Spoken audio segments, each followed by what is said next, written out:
If you can please take your seats, we're going to get started.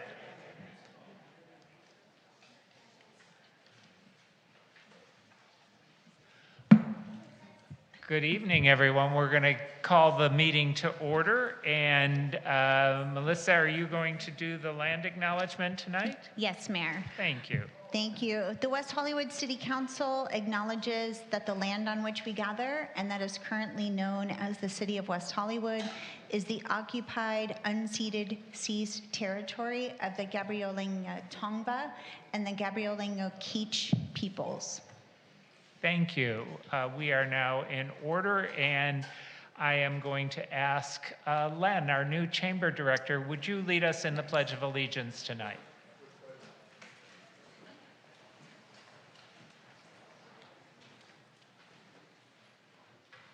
Please join me in the Pledge of Allegiance. I pledge allegiance to the flag of the United States of America and to the republic for which it stands, one nation under God, indivisible, with liberty and justice for all.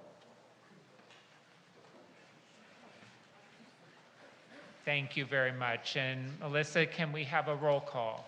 Yes, Mayor, thank you. Councilmember Byers. Here. Councilmember Erickson. Here. Councilmember Meister. Here. Vice Mayor Hang. Here. Mayor Heilman. Here. And we have a quorum.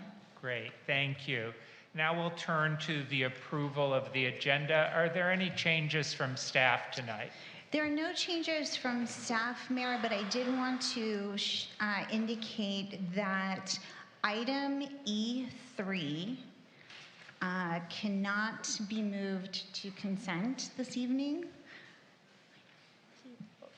We have to keep that as a business item. Even if the council doesn't need a staff report, it just legally has to stay as a business item. Great, thank Thank you. you. Let's turn to my colleagues to see if anyone has any changes.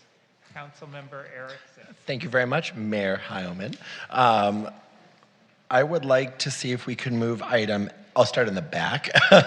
Sorry. F3, a resolution affirming the City of West Hollywood's commitment to upholding the Constitution of the United States and urging Congress to challenge the unconstitutional actions taken by Trump. Are you comfortable with that? Everyone comfortable? Okay, so F3 can be moved to consent. F2, the pre-approved organization list.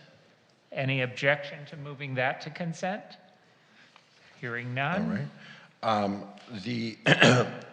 Is F1 something we have an appetite to? The resolution adopting the program planning summary for community development block grant funds?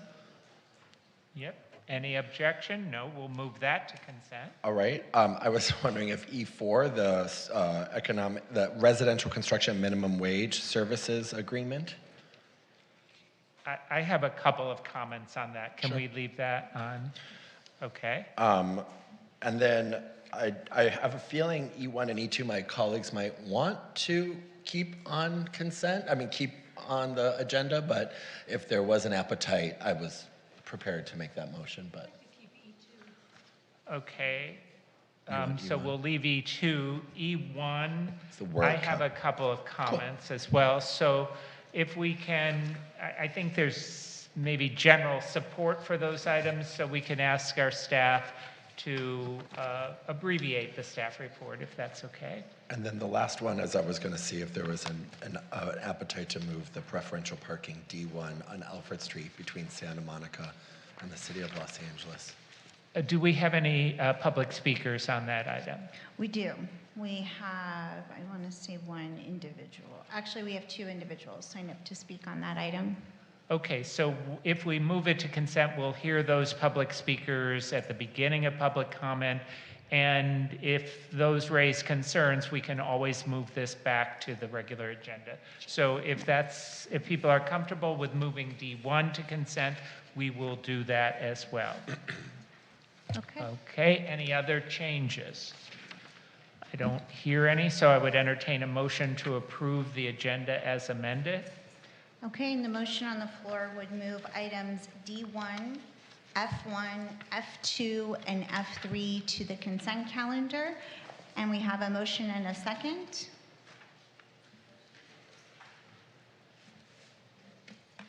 And the motion passes 5-0.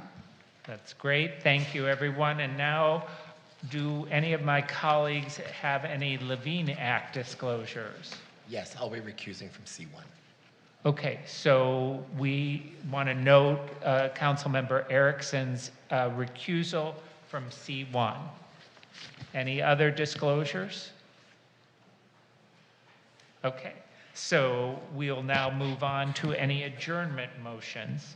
Do my colleagues have any adjournment motions?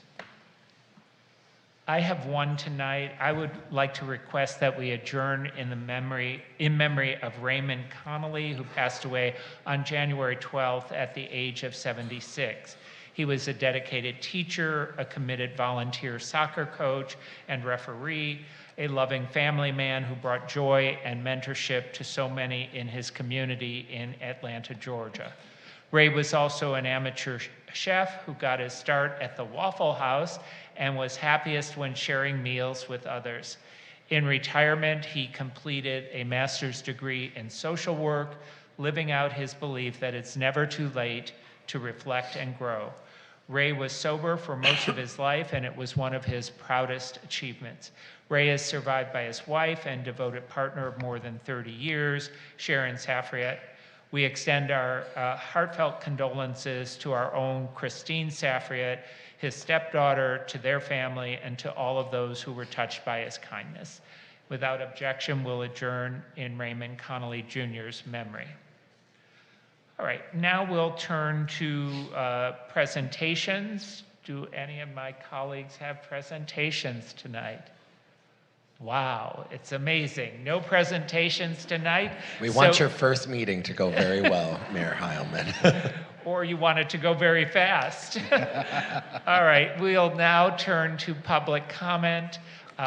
Public comment is a time for all of you to give us comments on matters that are not listed on the posted agenda or comments on consent calendar items. Your period is limited to 2 minutes. Please address the council as a whole, and note that because your comments may be addressing things that are not on our agenda, we will not be able to take any action on the items you present tonight. Melissa, how many speakers do we have tonight? We have 10 speakers, including those we moved from business items. Great, and do we have any on Zoom? We have no one on Zoom this evening. All right, so we'll now turn to public comment. The first person I see is Shannon Houston, to be followed by Stephanie Harker.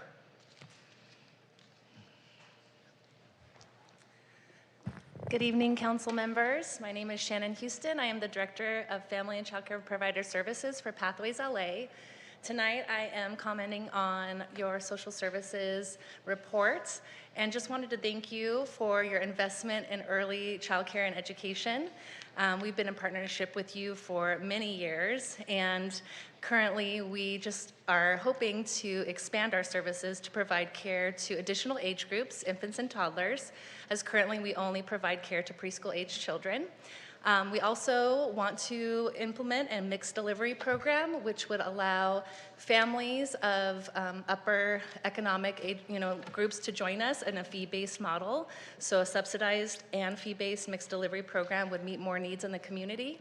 And I just wanted to comment why this is really important to me on a personal level. When I was young, my mother was unaware of the subsidized care options available to her. And unfortunately, as a single mom, she had to make a very difficult choice to place me in the care of someone she thought she could trust. And in the care of that person, I was abused. And so that's why this is very important to me, because we advocate for high quality early learning environments with educators that we know can be trusted and who have support and have high quality trainings to ensure the safety of children. Every parent deserves to have the peace of mind knowing that their child is protected and cared for in a safe environment, and that is something that Pathways LA is committed to and something that we know that we can provide and that we want to continue providing in this community. Thank you. Thank you. Stephanie Harker, to be followed by Karen Ayers, and then Kim Rivera.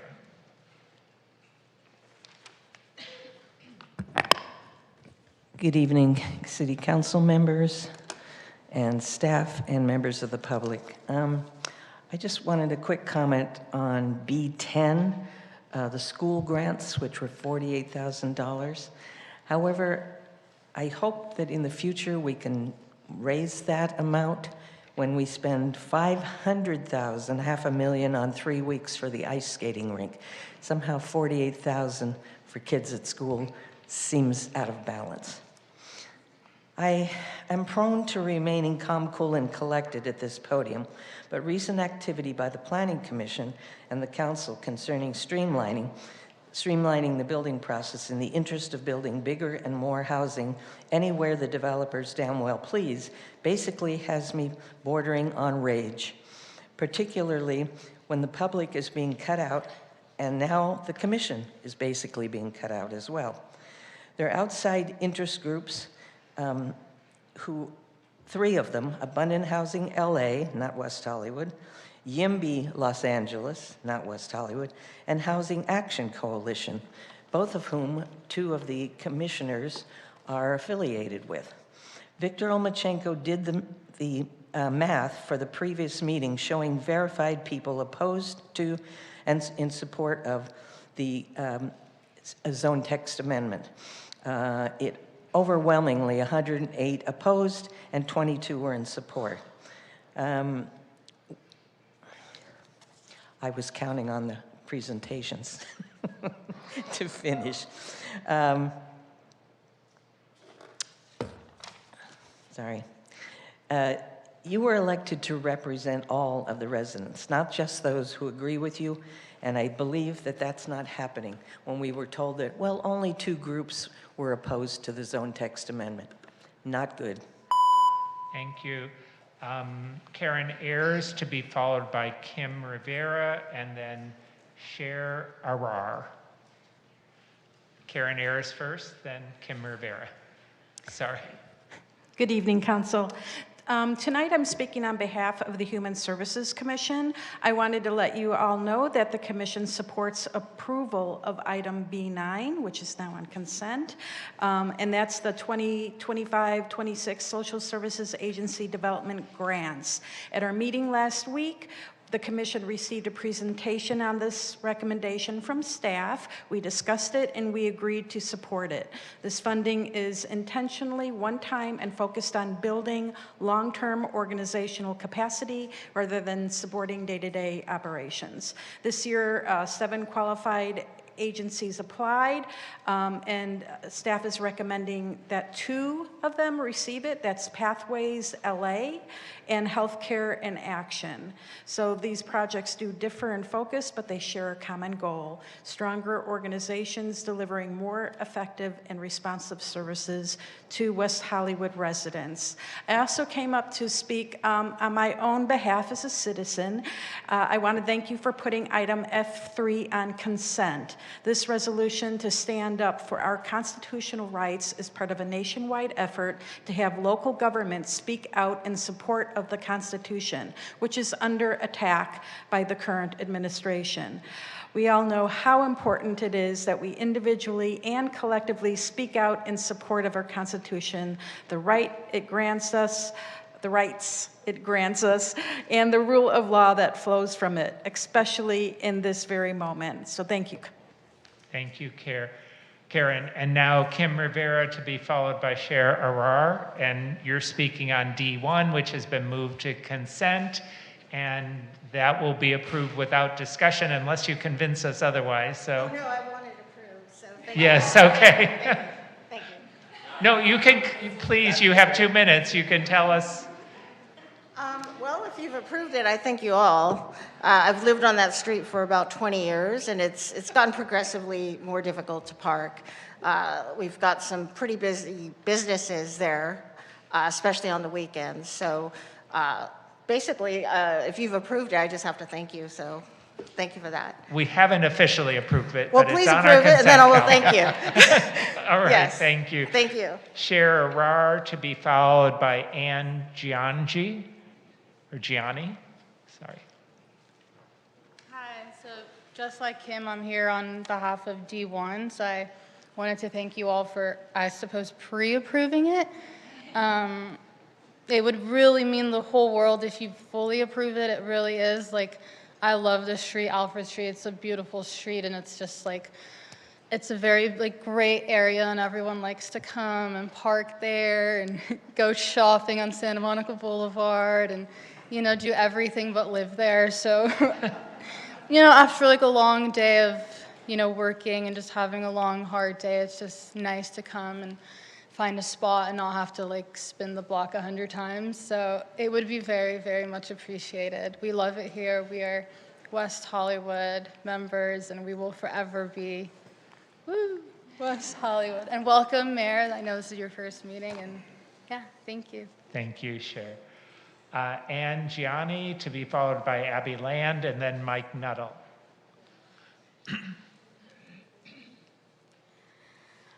Thank you. My name is Ann Gianni, and I want to thank you for considering the resolution to support our Constitution. It's a nationwide effort, as was said, and you'll be joining Santa Fe County, New Mexico, Boston, Massachusetts, St. Paul, Minneapolis, Amherst, Massachusetts, and a number of cities in California. In addition to approving the resolution, I urge you to, if possible, to inform state officials and to urge them to pass a similar resolution.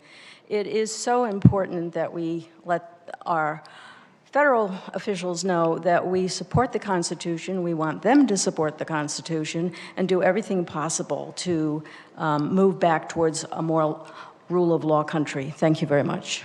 Thank you, Abby Land, to be followed by Mike Nuttall.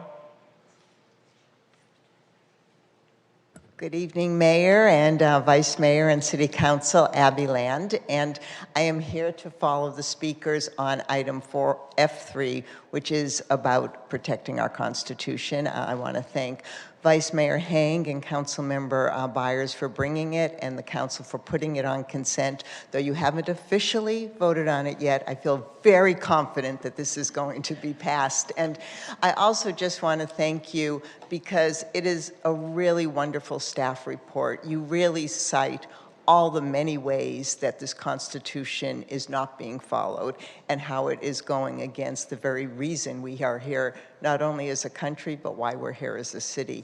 And so I really appreciate that, because I'm going to send that staff report to a number of other cities in the area so they can hopefully follow the lead of West Hollywood in really defending our Constitution and standing up for what we believe is right. So thank you very, very much for your leadership tonight.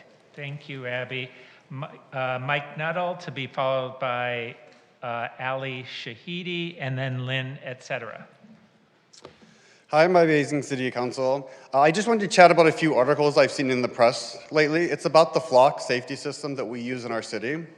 Politico and KQED both reported on this subject. Flock is a system that uses its surveillance systems as a program to root out criminal activity on the local level with its cameras in more than 6,000 municipalities. With that orange turd in office, the federal government is using the system to track residents' movements to go around those who are vulnerable in our cities. Flock has a national sharing model that is in question. It allows local law enforcement or federal agencies to access data across state lines up to 30 days to help solve crimes. Or in our current environment, attack people across the United States, including right here in our wonderful West Hollywood. Flock has shared the data with the Department of Homeland Security. That's confirmed. Even if local officials think the information is not being shared, it doesn't mean it's not happening.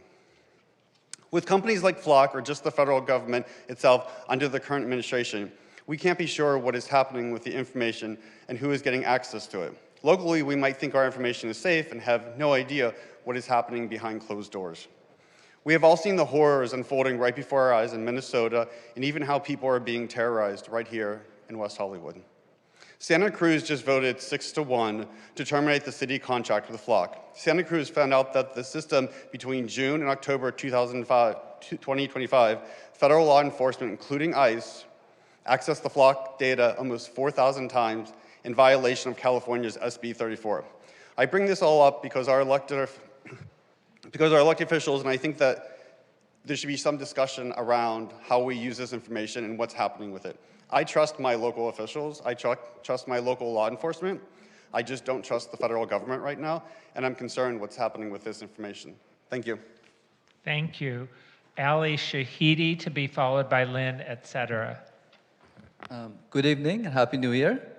My name is Ali Shahidi. I've been a resident of the city of West Hollywood for 20 years. I'm here to address a comment made on the record on January 15 by a member of the Planning Commission, Mark Edwards. He said that WeHo West and Norma Triangle residents, quote, only account for 0.003% of the votes, and therefore our views don't count. His statements are deeply disappointing and insulting.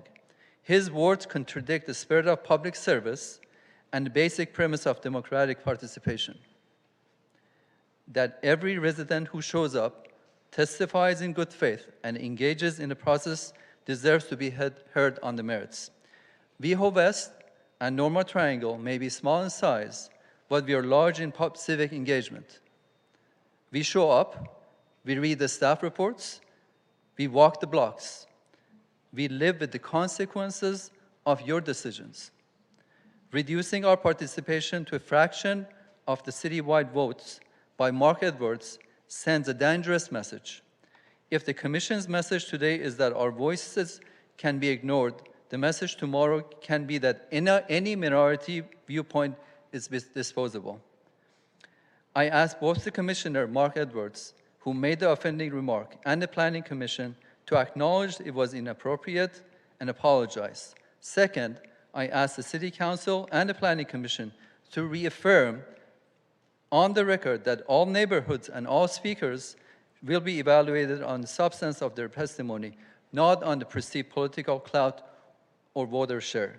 Mark Edwards or anyone who belittles even a single vote does not deserve to have a seat on the Planning Commission. Thank you. Thank you, Mr. Shahidi. Lynn, etc., to be followed by Michael Ferreira. Lynn, etc., West Hollywood. I wasn't here. It was a huge meeting, and so I am asking if it's okay if I add my name in memory of Renee Good.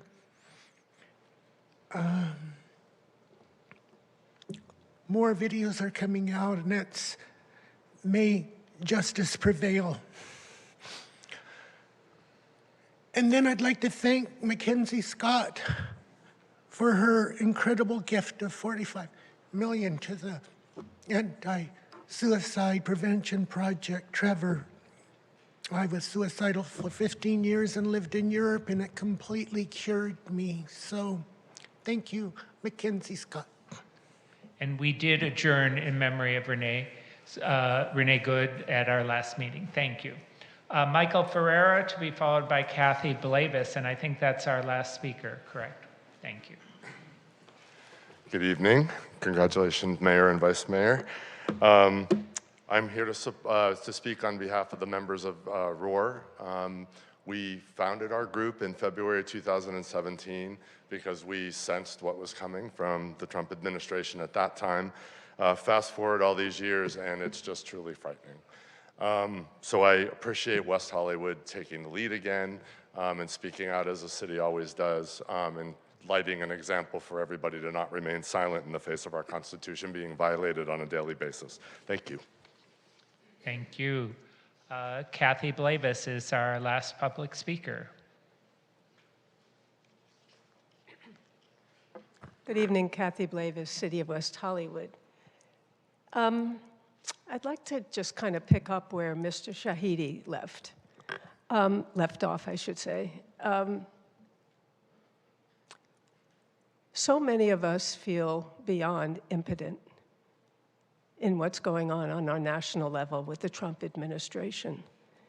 And Mayor Heilman, you made very valid points and spoke so eloquently about what's happening from the Trump administration, especially in our community.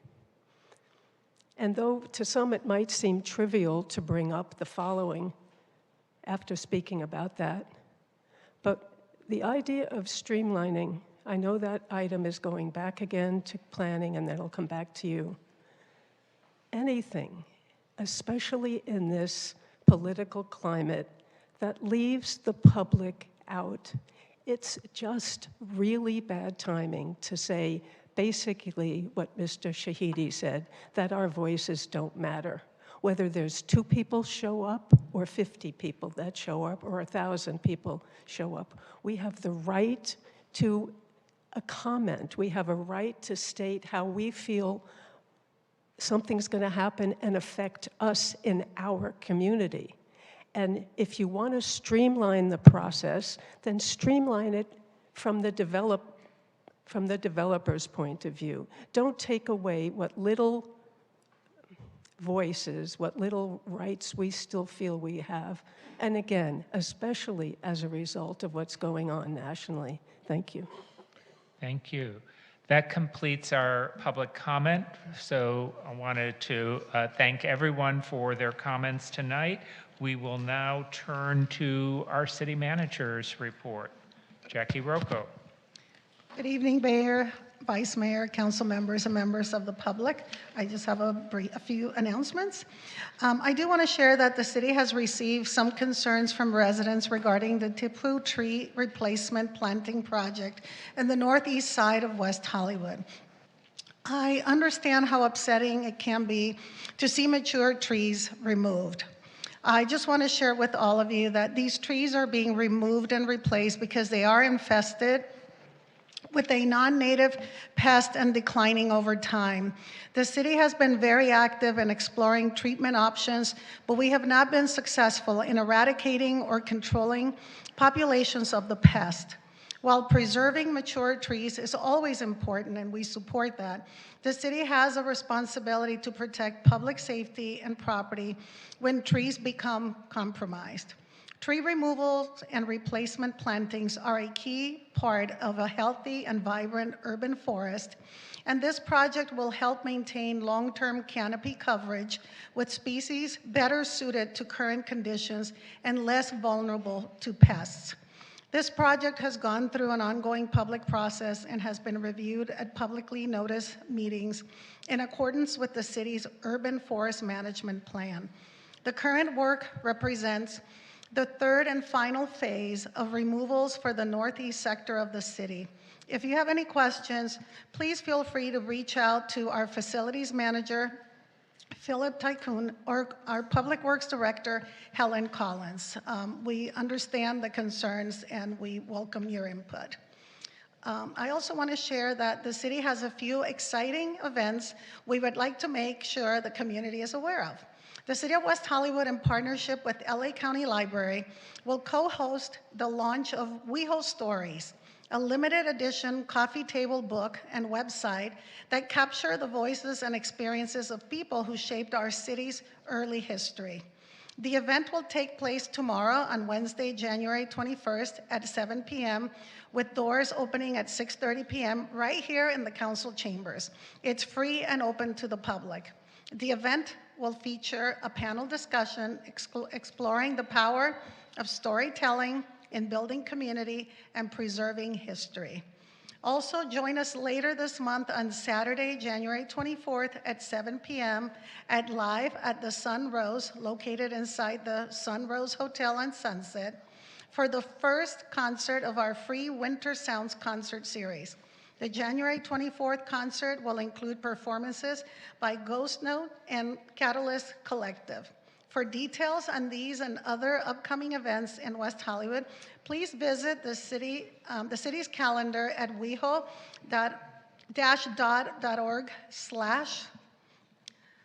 This is a long explanation here. Go to weho.org/calendar. You can get all the information. It's much easier. Or our website news page at weho.org/news. We really encourage you to participate in these events. And just two more quick updates. The city audit. I am thrilled to announce that the city has completed its annual audit on schedule and in full compliance. The process was smooth and highly collaborative. The result confirmed the city's strength in its own internal controls and offered valuable insights to guide us into the new year.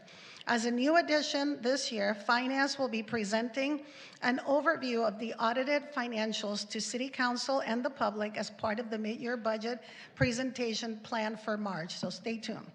And the Economic Development Department, we recently started a new initiative to provide monthly departmental updates during the city manager's report. And tonight's update will be from the Economic Development Department. And I will now turn it over to our Economic Development Director, Laura Byrie. Thank you, Jackie. Good evening, Mayor and Council. I'm Laura Byrie, Director of Economic Development for the city. I am joined tonight by Paolo Kesprit, our Business Development Manager, as well as Rebecca Eamon, our Arts Manager. We're going to keep the presentation brief for multiple reasons.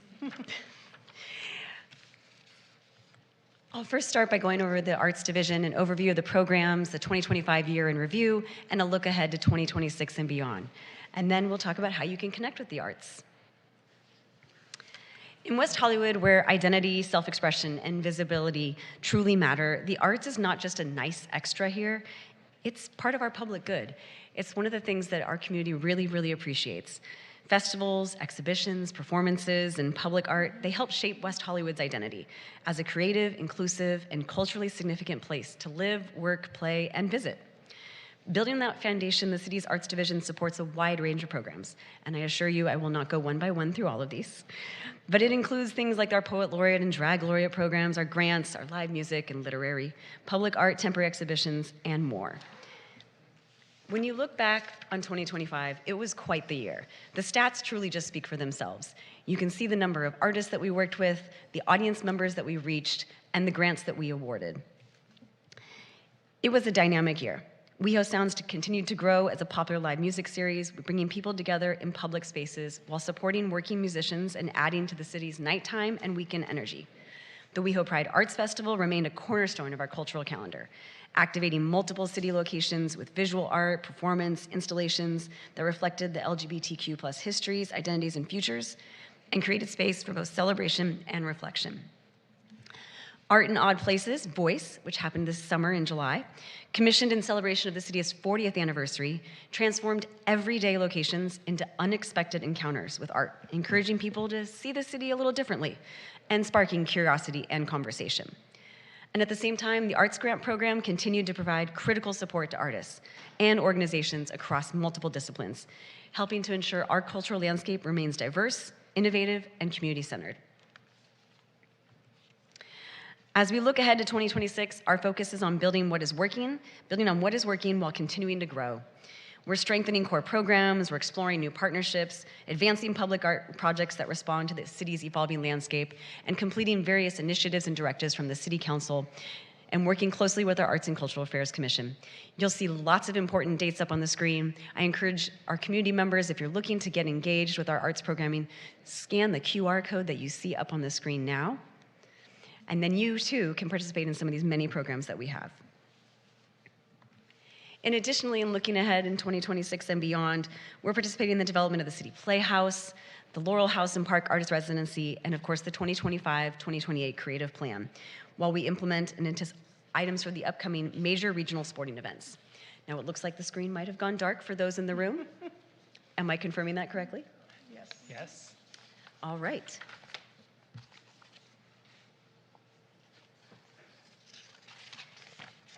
We thought this was some kind of art project that you Well, were... yes. How did you guess? Use your imagination. It was just at the point where I was going to say how to connect with us. Well, I'll go ahead and let you know, because you asked. You can email us at arts@weho.org. You can subscribe to the monthly newsletter at weho.org/arts. You can also join us on our social media platform, that's @WehoArts, on your favorite social media platform. And of course, you can watch arts programming from home on youtube.com/WehoArts. I'm going to keep talking, if you guys are good with that. All right. We will continue on. Our Business Development Division is the other division as part of the Economic Development Department.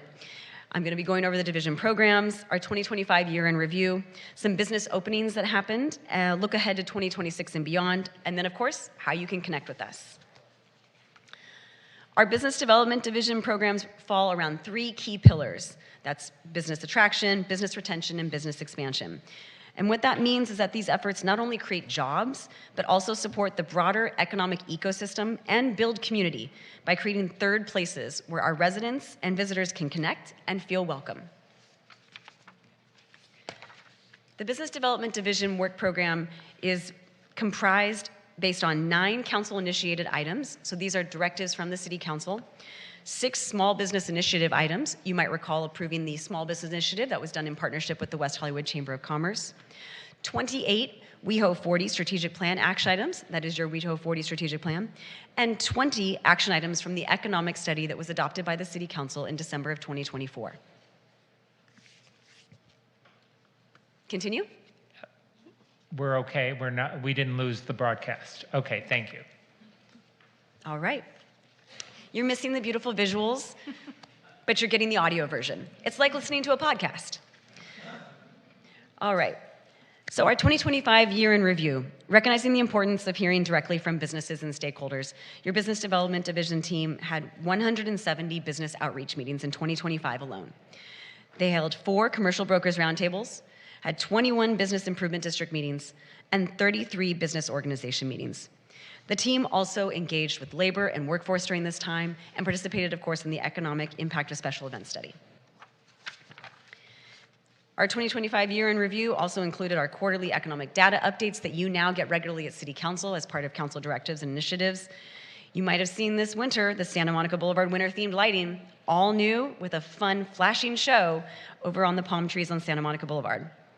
Our WeHo Loves Locals program continued with resident offers and WeHo Locals 2.0 with the gift card program. The business tax credit program for commercial lease renewals was accomplished in 2025 and implemented. Our business task force kicked off. The Rainbow District designation and pilot programs began. We held a California State Resources for West Hollywood Businesses workshop. We had the We Happy Wednesdays in partnership with the West Hollywood Chamber for free parking. We did our Know Your Rights event for employers and employees, and Economic Impact of Special Events report, not to mention kicking off the year back in January with Veganuary, and throughout the year, our cannabis business marketing. I would show you something up on the screen that lists some businesses that opened in 2025, but I'll just let you know that West Hollywood continues to be a destination of choice. And we know that we've also lost some businesses this year as well, and those decisions are not made easily. The business development team reaches out to businesses that are announced that they are closing or those that have expressed the potentially needing to relocate elsewhere and does exit interviews with those businesses as well. We also do ribbon cuttings in partnership with the Chamber of Commerce, and we welcome new businesses to our community. I was also going to show you a list of upcoming business openings, but you'll just have to stay tuned. There's some exciting ones coming later this month and next month. Laura, maybe you can circulate the PowerPoint to the council later, and also we can post it on the website to make it available to members of the public. Happy to do so. Mayor? Yes. Do we know how long the wonderful technology in this room is gonna not be working for? So we need to restart the system in the room. So our thought was that once economic development was done with their presentation, we'd recess for a second so that we could restart the system. The only reason why I ask that, Mayor, is because we always get such lovely comments about businesses and everything. It might be great to have the population here actually see some of the things that I think I know Laura's gonna be talking about. Because if I went home after a 6-hour council, maybe 2 hours, you know, I'm free tonight. I might not go to the website or the link or go. I know some members will, but it might just be useful to have this time to do it. So I say hit restart and then, you know, do it again. But that's my opinion. Do we want to take a brief recess now? Okay, and that would give you the opportunity to restart the system. So I didn't want to do it in the middle of your report, Jackie, but let's go ahead and take a few-minute recess. You'll let us know. If everyone can just kind of stay seated, we'll just probably stay here and restart the system.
Thank you, everyone, for your patience. It appears that we are now back in video heaven.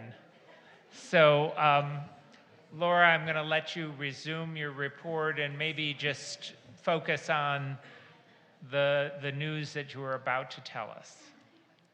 Of course. Thank you so much, Mayor, and welcome back. In the showbiz world, it's back to one. Here we go. So we're going to skim through these. These were the lovely visuals that you didn't get a chance to see about our 3 pillars of business attraction, retention, and expansion that we focus our work program on. The different initiatives that make up that work program. So these are all directed and approved by City Council. Our year in review, where we talked about all of our different outreach and the importance of hearing directly from our stakeholders. This also includes meetings with the labor groups as well. We talked about the wonderful WeHo Loves Locals program and how you can get your gift card. Plug for that, weholocals.com, still available. And much anticipated, here we are. These were some of the business openings that happened in 2025. I will say this does not represent a comprehensive list of the business openings, but is here meant to be used as a sampling of some of the business openings that happened in 2025 that we welcome to our community. As mentioned, the city does, in partnership with the West Hollywood Chamber of Commerce, ribbon cuttings for many businesses when they come into the city, and we did some ribbon cuttings for some of these as well. Upcoming business openings, these were the ones that I teased during my podcast time. Some of the ones of note that we're very excited about, and I know our community is very excited about coming up in February, is Erewhon, Guest Jeans later this month, Public West Hollywood, which is the hotel that will be taking over for the Standard up on Sunset, as well as the Drake on Sunset. Again, not a comprehensive list, but meant as just a sampling of showing that West Hollywood continues to be a destination of choice. Now, looking ahead to 2026 and beyond, I want to note that for the audience at home, as well as for the City Council, there's going to be a larger review of the 2026 and beyond work plan items for the Business Development Division. It's part of Agenda Item E2, so we won't be going over those as part of today's report. And finally, as promised, how can you connect with us? You can email us at business@weho.org, and you can also go to our website, weho.org/business. And thank you so much for bearing with us for tonight's technology. Excited to turn it back over to City Manager Jackie Rocco. Thank you for that report. Thank you, Laura and team. And this concludes my presentation tonight. Thank you, Jackie. Questions? Thank you, Jackie, for the comments about the trees. We've been getting a lot of emails about them, and to all the members of the community, I think it's really important to know that we have an arborist, we employ a lot of people who other cities do not to really make these painful decisions.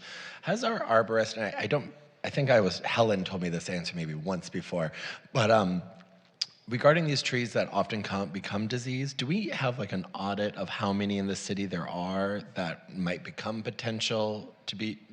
have the potential to be removed in any way, shape, or form to get ahead of the issues of removal? Yeah, I will defer to Helen Collins, who's joining us, our Public Works Director.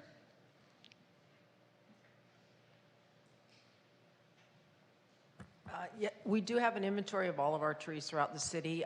That particular area of town, the northeast corner, has had the most trees. We have other ones throughout the city. I think it was and don't quote me on this number, over 200 trees that we had to remove in that particular neighborhood, and we did it over a 3-year span. And we do have a total of a little over 400, I believe, tipus throughout the city. So we concentrated on the area where we had the largest quantity of trees so that we could start to quickly repopulate that area, the urban forest in that area. Those trees are they're planted about 25 years ago. And then we will start to look at the other areas that are impacted in the city. But it's not as large of a grouping of trees in the other areas of the city, so. Thank you. Mm-hmm.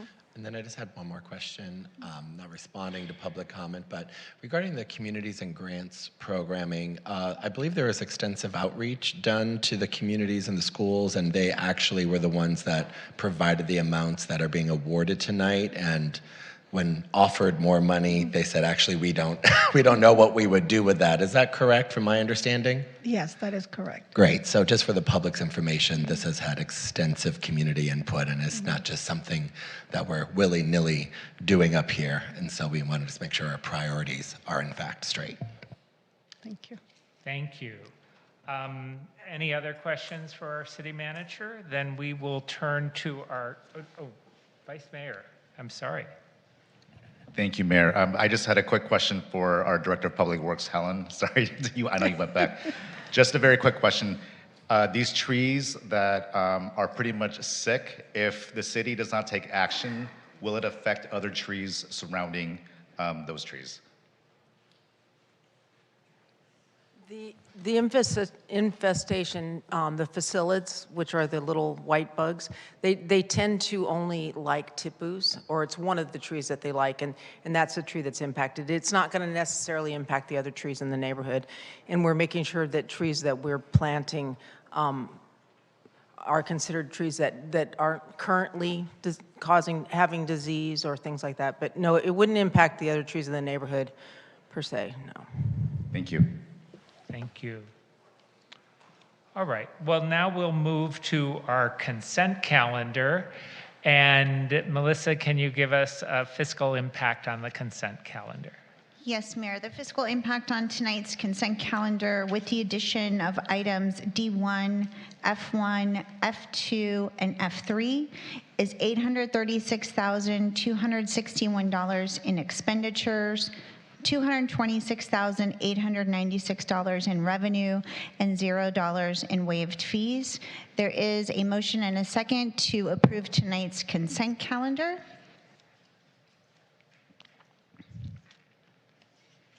And the motion passes 5-0. And now item D1 has been formally approved. Thank you, everyone. We will now move to our public hearing for the evening. And Melissa, are you going to tell us how this public hearing was noticed? As required by law, Mayor. Okay. And do we have any disclosures? Yes, I have to recuse myself under provisions provided in the Levine Act. Okay, and? Due to a contribution you've received. Yes. And does that require him to leave the dais as well? Okay. So while this hearing is going on, Councilmember Erickson has excused himself.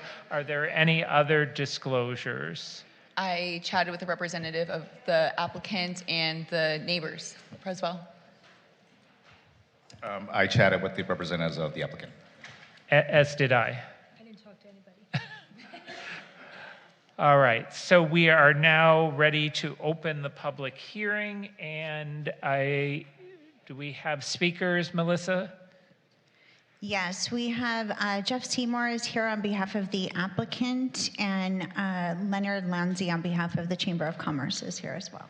Okay, and first we're going to get our staff report. So,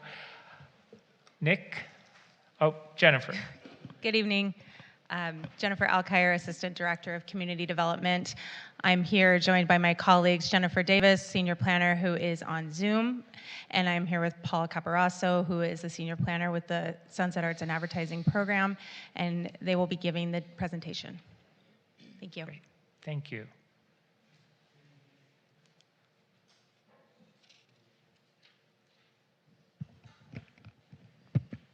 Sorry about that.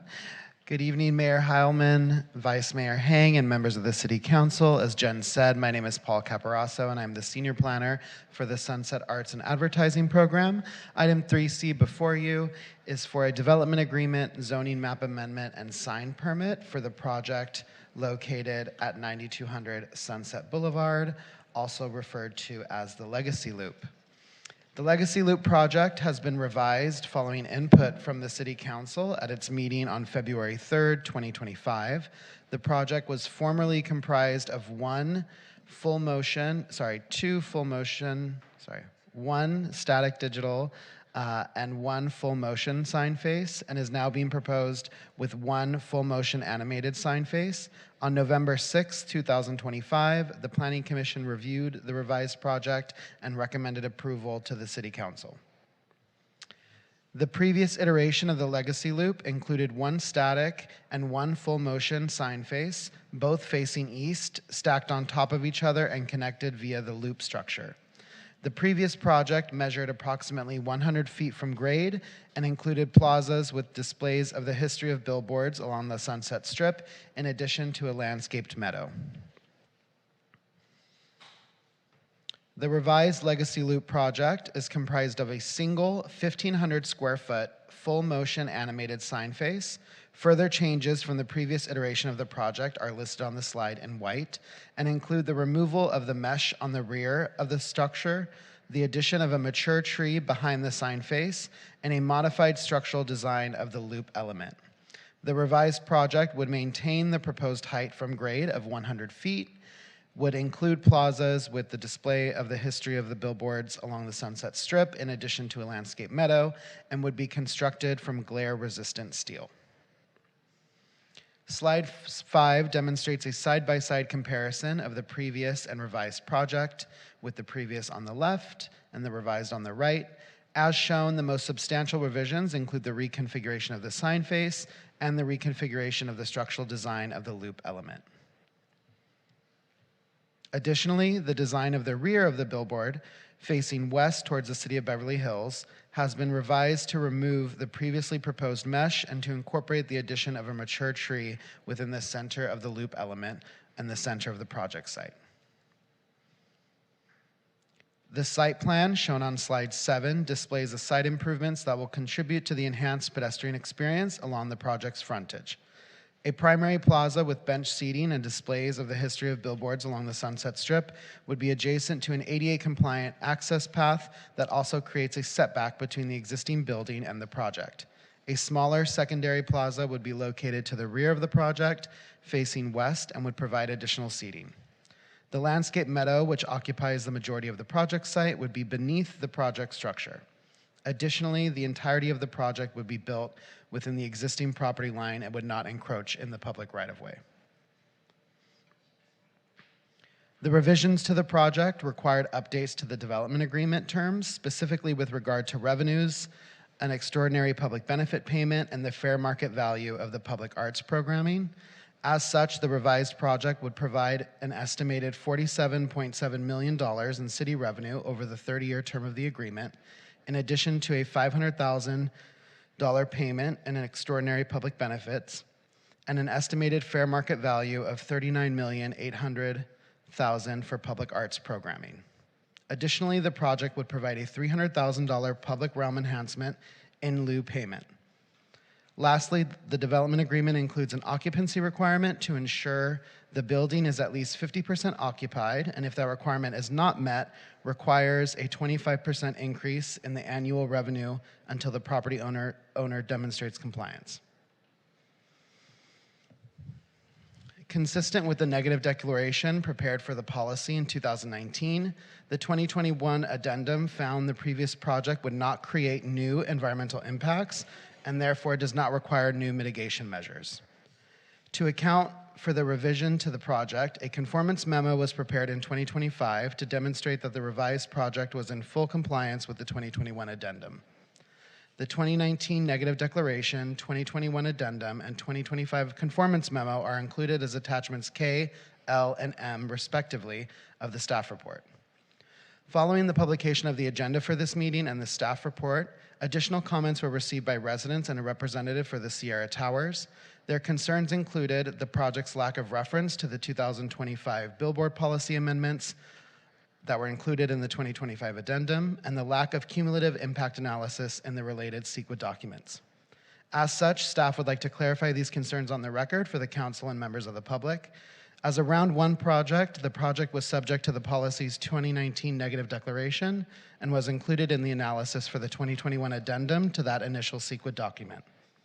Further, the 2025 addendum to incorporate and codify new lighting standards were not applicable to round one projects, although all round one projects were analyzed under the 2025 addendum as part of the policy's development baseline.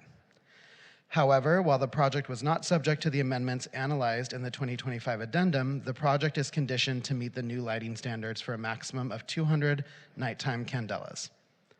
Regarding cumulative impacts, both the 2021 addendum, which is the CEQA document included in the approval of all round one projects, and the 2025 addendum, which was adopted for the policy amendments by the City Council on October 20th, 2025, included a cumulative impact analysis. In addition, the most recent lighting study prepared for and adopted as part of the 2025 addendum considered all round 1, 1.5, and 2 projects in the analysis. While this project was analyzed under the 2021 addendum and does not rely on the 2025 addendum, the 2025 addendum includes analysis of non-CEQA traffic impacts and the potential for driver distraction. This was presented to the Council on October 20th, 2025, and as demonstrated therein, there is no substantial evidence that full motion animated billboards cause an increase in traffic accidents. To conclude, staff recommends that the City Council adopt the ordinances and resolution to approve the project and associated entitlements. Staff are available to answer any questions. And I just have one clarification. I think earlier in the staff report, Paul mentioned that the first iteration of this project that the council saw was partially full motion. There's been a lot of iterations of this project, but the one that went to council last February was fully static, two-phase static sign. Just wanted to clarify that. Thank you. Thank you. Do any of my colleagues have questions? Councilmember Meister. Thank you. You said that this project is under 2021 rules because it was in the first round. However, this is not the same project that was awarded the right to move forward. So why would it be under the 2021 rules when it's not the same project? Projects are reviewed under the rules that were in place when they were deemed complete, even when they are revised somewhat. So those rules apply. However, as Paul mentioned, we have conditioned the project so that it is also consistent with the new rules. And we have had a conformance memo prepared to ensure that it still is consistent with the 2021 CEQA addendum. Okay. I do also have some questions about the lighting, but I know that wasn't under staff's purview. That was something that the applicant did on their own, so I'll ask them the questions about that. That's it for now. Thank you. Okay. Other questions for staff? No? Okay. So we have a number of public speakers. I think the first one I see is Jeff Seymour on behalf of the applicant. And Melissa, how much time do we give? I gave him 5 minutes. That's what our bylaws say for council. Okay. I promise, Mayor, I will be blessedly brief. It's hard to hear you. I don't know if it's on or you're just gotten too tall for it. Is that better? Yeah. Thank you. Mayor Heilman, members of City Council, my name is Jeff Seymour with Seymour Consulting Group. I reside in Westlake Village. First and foremost, I want to thank staff, especially Ms. Davis, who had been very helpful as we moved this process forward. And I also want to thank the City Council for the opportunity to bring this reimagined project to you for a final consideration. We are going to be very brief in relation to our presentation tonight. Ben Anderson from Office Untitled will be making a short comment, and then Spencer Kallick from Alec Matkins will be here to respond to questions regarding the DA. Dawn Hollingsworth from Dark Horse Light Works will be here to respond to all of your questions regarding our lighting study. And we'll all be here to be able to respond to any of the questions you may have. So, Ben? So Thank you. if the other members of your team want to come forward and use the remainder of your time, that's fine. Good evening, Council. Ben Anderson with Office Untitled. I did want to add one comment to Jeff's comments in that in the time last month and early this month, we have met with a representative of residents of Sierra Tower and shared the lighting study from Dark Horse Lighting, and there were no further comments or concerns from that representative. And our lighting designer is here to speak with you if you have any questions. Great. Spencer, do you want to? You're good. I believe my colleague has some questions for the lighting study expert, if they would like to come forward, and then you want to share your comments if you have any. Otherwise, maybe we can just turn to Councilmember Meister's questions. I have no, my name is Dawn Hollingsworth. I'm with Dark Horse Light Works, and I reside in Sherman Oaks.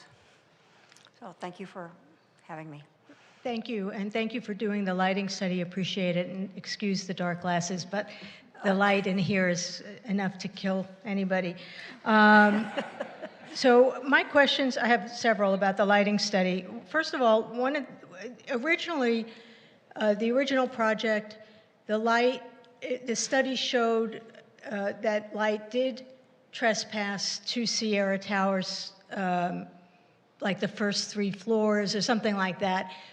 What changed in terms of the billboard that made it so that it supposedly does not trespass? Well, I did not do a study for the original design. So the only study that I did was the most recent one that was dated in January, and that was for the single static, the single instead of the full motion in addition to the static. So I believe probably, I can only guess that the impact would be from removing the upper static portion of the project that was originally proposed. But I was not involved in that, so I can't really answer that. And he's going to answer that. Okay, great. But don't go away. Yeah. Well, I can bring that up too. Yeah. Also, I will say that we did comply with the 200 nighttime candela. So that was, I think, an update in the. So that was a difference from the first round. Okay. Well, yeah. I mean, so the first round would have been under 300 and nighttime candela, and we reduced this study is at 200. So can you tell me, as a lighting expert, you used just a white screen, which I've read in other studies as well, that's like the brightest. But how does that actually compare to full motion in terms of impacts? Because it seems to me that if you have a static screen, that's not going to have the same impacts as a full motion, no matter how many colors are in that full motion. I think that's a great question.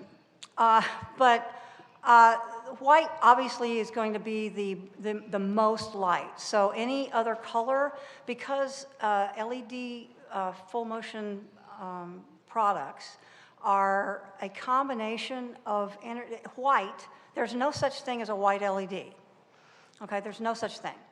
To get white, you have to combine the primary colors of light, which are red, green, and blue. So anytime you add, and this is an additive system, anytime you add red and blue, you get magenta. Anytime you add red and green, you're going to get an amber or a yellow color. So that's how the colors are created. So once you get so in order to get white, you add all 3 of those colors. So you're adding energy. So that's why white is going to be the brightest that it's going to be. So once it goes to color in any kind of an image, it's going to be less bright than you see. The animation I can't really speak to. That's really not anything that I can study. Okay, so we don't really know then the impact of full motion compared to static based on your study. That's correct, because that's not what I have the ability to study. I'm sorry, but it's a static image, and we can only take a snapshot at any moment in time. Got it. Thank you. Okay. Thank you. All right. Did you want to answer? Okay. No. Okay. All right.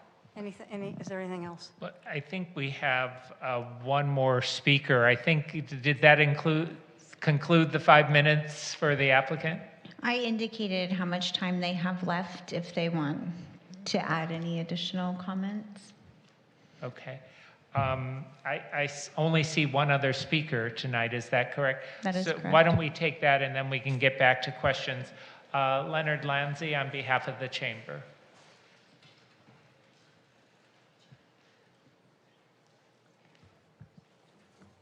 Thank you, Mayor Highland. My name is Leonard Lanzi. I'm the President and CEO of the West Hollywood Chamber of Commerce and also the Executive Director of the Sunset Strip Business Improvement District.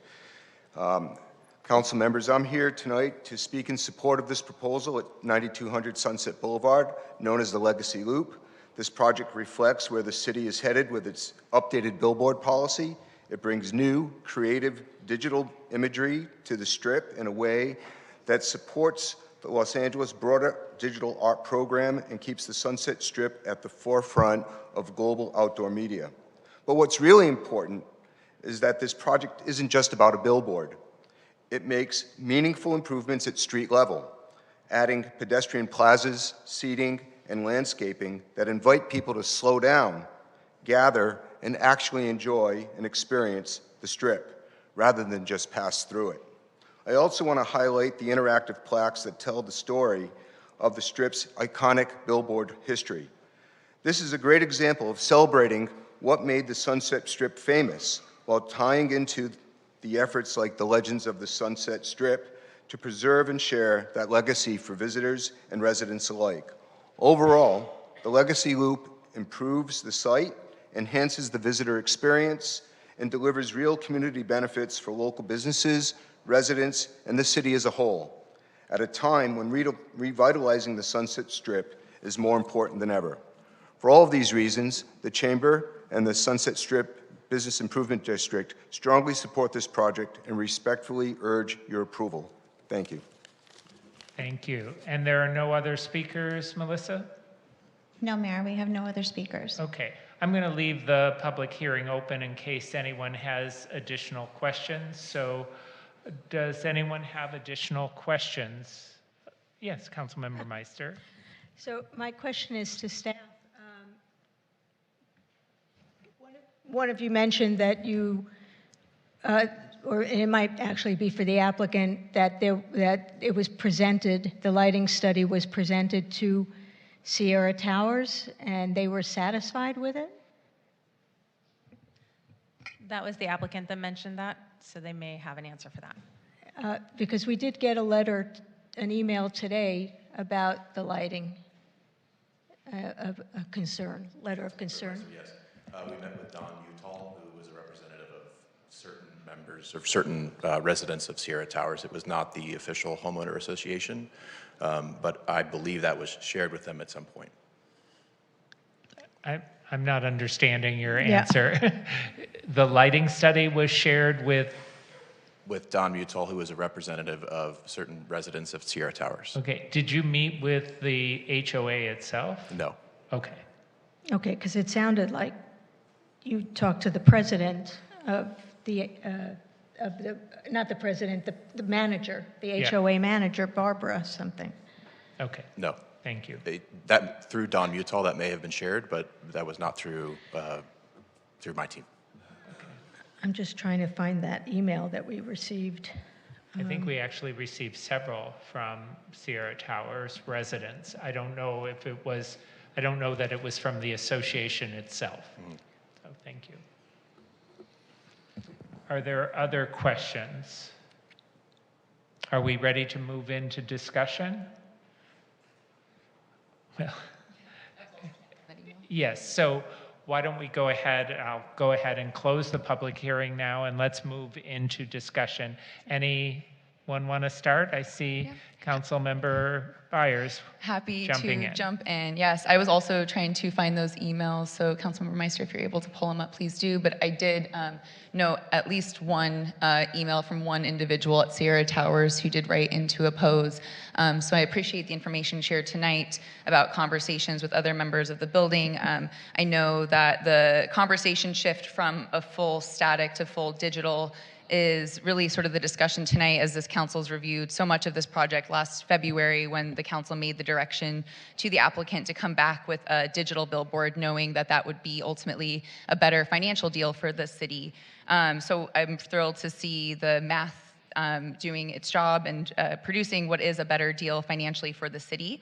So the concern really comes down to whether or not the impacts on the community are going to be felt. And I appreciated hearing directly from the lighting study lead itself. Thank you, Dawn, for being here tonight with us.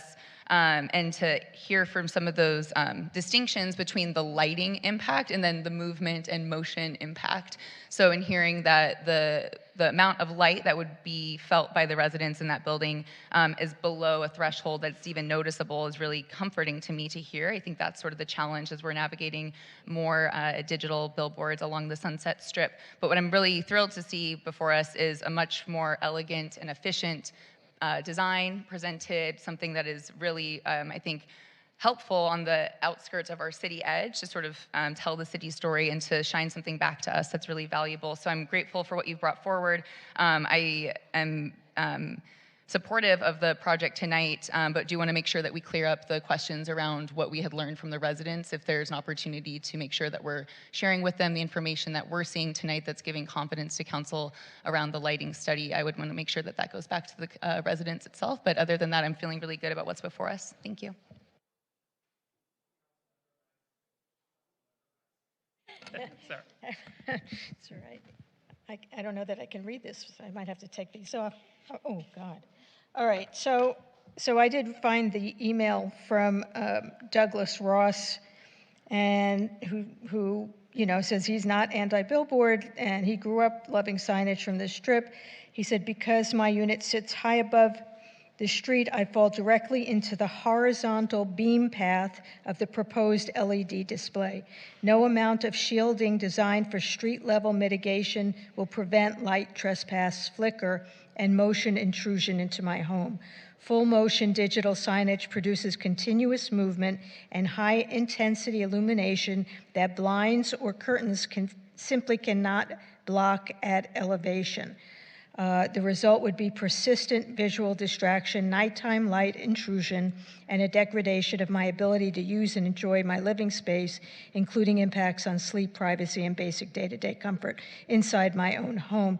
So, and that's really why I brought up my concerns or questions about the lighting study, because although it's great that maybe the light is not as bright or doesn't directly go in, the fact that it's a full motion billboard now rather than static makes a difference, and it does have an impact on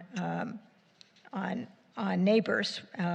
And I can't even imagine what kind of impacts it's also going to have on the businesses that are surrounding, although we may not have received letters, but then again, there's plenty of times we don't receive letters and we find out about it afterwards. So I'm personally not supportive of this change to full motion video. I understand that we get a lot more as a city, but I also think that it's a balance for us to help our residents maintain some quality of life, and they deserve to have that. Thank you. Thank you. Vice Mayor Hang. Thank you, Mayor. I want to thank staff for the very thorough report. I want to thank the representative, the applicant's representative, and also members of the community who came and voiced their concerns with this project. As far as I'm concerned, I thought this design was really cool, much better than the first few iterations that came through. And the public benefit share of $47.65 million over 30 years is a really good deal for the city. At a time when there's economic uncertainty at the federal level, when the government's cutting budgets for cities across the country, and this deal basically gets us a good amount of money for our city to help fund our programs, to help fill our streets, to help fill our potholes, to trim our trees, which we heard was infested tonight in our city. And it also helps fund our social services programs here in the city.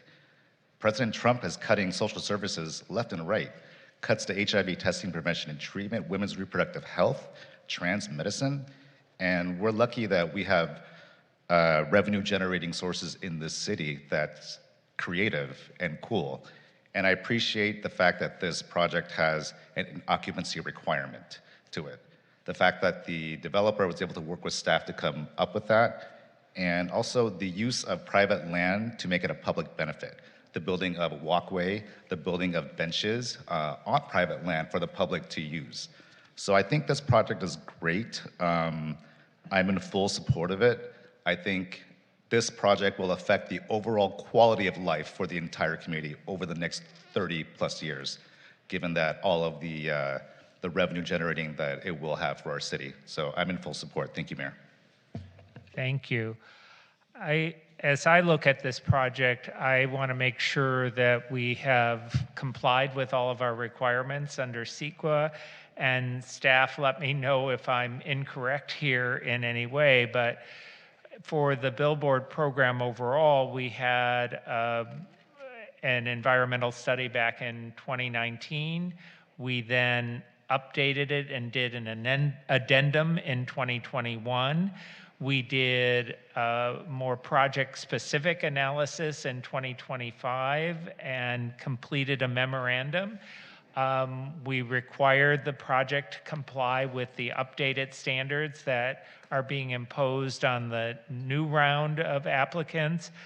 And that included a lighting study that showed that there were no adverse impacts on Sierra Towers or other adjacent properties. As I read the emails from our residents at Sierra Towers, I was picking up a sort of a general disagreement with the billboard program overall, and concerns, legitimate concerns about the impact on particular dwelling units. But when I went to the actual site and looking at how the sign is angled and noting that there's a very large building to the north of this sign, in between the sign and Sierra Towers, it's hard for me to envision how this would actually impact the residents in that building, because the sign is not facing the building, it's facing the eastern portion of the street. So while I do appreciate and understand people's concerns about the signage program generally, in terms of the specific impacts that people are concerned about, I think the lighting study and the environmental report and the location of the sign tells me that those impacts are not real. The revenue is very important to the city, but I don't think any of us would want to sacrifice the well-being of our residents for revenue. But I think the revenue that this sign generates, compared to the previous sign that we were, I think, largely ready to approve, I think this, to me, is an improvement. We get more revenue. There's less impact, in my mind, on the residents based on the way the sign is configured, and it's a nicer design. So I am prepared to support this as well. I do think Councilmember Byers' concern to make sure that Sierra Towers and the residents there do have information about the updated lighting study, and they understand exactly what is being approved tonight if we go ahead and approve it. I think that's something that we can ask our staff to coordinate that kind of discussion and make sure that they are apprised of all the information that we now have. Okay. Vice Mayor Hang. Thank you, Mayor. Correct me if I'm wrong, but if there are complaints, there will be a mechanism in place where residents can contact city staff to report anything. Is there? Yes, that's correct. Thank you. Councilmember Meister. I have a quick question for staff. When we did the CEQA analysis for round one, when we talked about digital signage, weren't we talking about static digital signage and not full motion? Because I know we had the conversation after that years later saying, wait a minute, we never said full motion, and now everything's changed and you've revised the wording on the more recent changes. I can't speak exactly to what was studied in 2019, but I know the 2021 addendum and furthermore the conformance memo that was prepared specifically for this project did contemplate the full motion animated sign. Great, thank you. Thank you. Okay, are we prepared to take some action? I don't think we have unanimity tonight, but I do think that it sounds like there's support for moving forward. We've given some direction to staff to follow up with some of the people who sent letters in. So I think we now need a motion to approve the staff's recommendation, which is to introduce the ordinance on first reading. Do I need to go through all of this, Lauren, or can it just be approve the staff's recommendation? Do you want me to read them? Yeah. Melissa will read the titles of the ordinances. Thank you.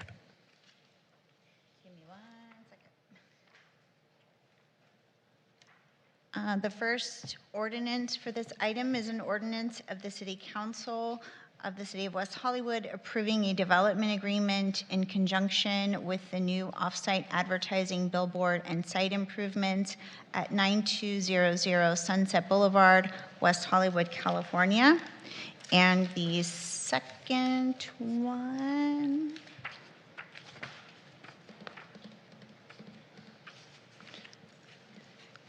sorry about that. I didn't have it on that page. Is the resolution. We have two ordinances. An ordinance of the City Council of the City of West Hollywood approving a zoning map amendment in conjunction with the new off-site advertising billboard and site improvements at 9200 Sunset Boulevard, West Hollywood, California. Additionally, there is a resolution as well, and we have a motion and a second on the floor to approve the item. And the motion passes 3-1. All right, thank you, everyone, and thank you for those who spoke tonight. Mayor, before we move to the next item, I did want to read the title of the ordinance for item D1. Into the record, since we moved it to consent. And so the ordinance title for D1 is an ordinance of the City Council of the City of West Hollywood amending section 10.08.240, West Hollywood Preferential Parking District number 9 of chapter 10.08, Preferential Parking Districts, Title 10, Vehicles and Traffic of the West Hollywood Municipal Code, implementing District 9 preferential parking regulations on the 1000 block of Alfred Street between Santa Monica Boulevard and the City of Los Angeles / West Hollywood border north of Romaine Street. Thank you so much. Thank you, Melissa. I'm sorry we skipped that earlier. We will now move on to unfinished business. E1 is our next item. And both E1 and E2, I think Council was desirous of a brief report. Unless council members would like to just turn directly to questions, let me ask my colleagues. Do we need much of a report? I just have questions. Okay, they're just questions on this item. So will you be offended if we deprive you of your ability to give a report tonight, Andy? I can't find it on the computer anyway, so. Okay, so we're having technical difficulties again. All right, so why don't we turn to questions, and then if you find the report and there are salient things you need to show us, you can do that. So, Vice Mayor Hang, you had questions, I believe? Thank you, Mayor. Yeah, I just had a question. In regards to the budgeted amounts for the World Cup fan zones, I just wanted to get a breakdown of what is $250,000 for and what $275,000 is for, with a detailed breakdown if you're able to. Yes, sure. Good evening. I should introduce myself. My name's Andy Lovano. I'm the assistant to the city manager. It's working. And I am joined by my colleagues, Rebecca Eman, the arts manager, and Laura Byrie, director of economic development. So this is really a interdepartmental effort as we work our way to 2028 with all of these events. Tonight we're focusing on World Cup in particular because it's coming up quickly, so we're very excited about that. The $250,000 is for the event production services agreement that we're proposing to partner with the very creative firm. So that is specifically for the planning and production elements, creative services, marketing and promotion, event management, and sponsorship recruitment. That will be the main production of the events that are taking place at West Hollywood Park and Plummer Park. So the main elements of the fan zones will include large viewing screens, seating, shade structures, food and beverage vendors, family activity zones, and the playing field for disco foot. We're also planning additional partnerships with local organizations and other partners who will be engaged in some of the activities that are going to be happening throughout the weekends. And for the $275,000, I'll let Becca respond to that part. Sure. Hi, Becca Eman, Arts Manager. The $275,000 is to present Disco Foot, and that includes the choreographer fee. They will be traveling over from France. They will be working with 24 professional dancers from Los Angeles who will all be paid to participate in the production. It's about a 5-week rehearsal lead up to the performances. A local DJ, a referee, judges.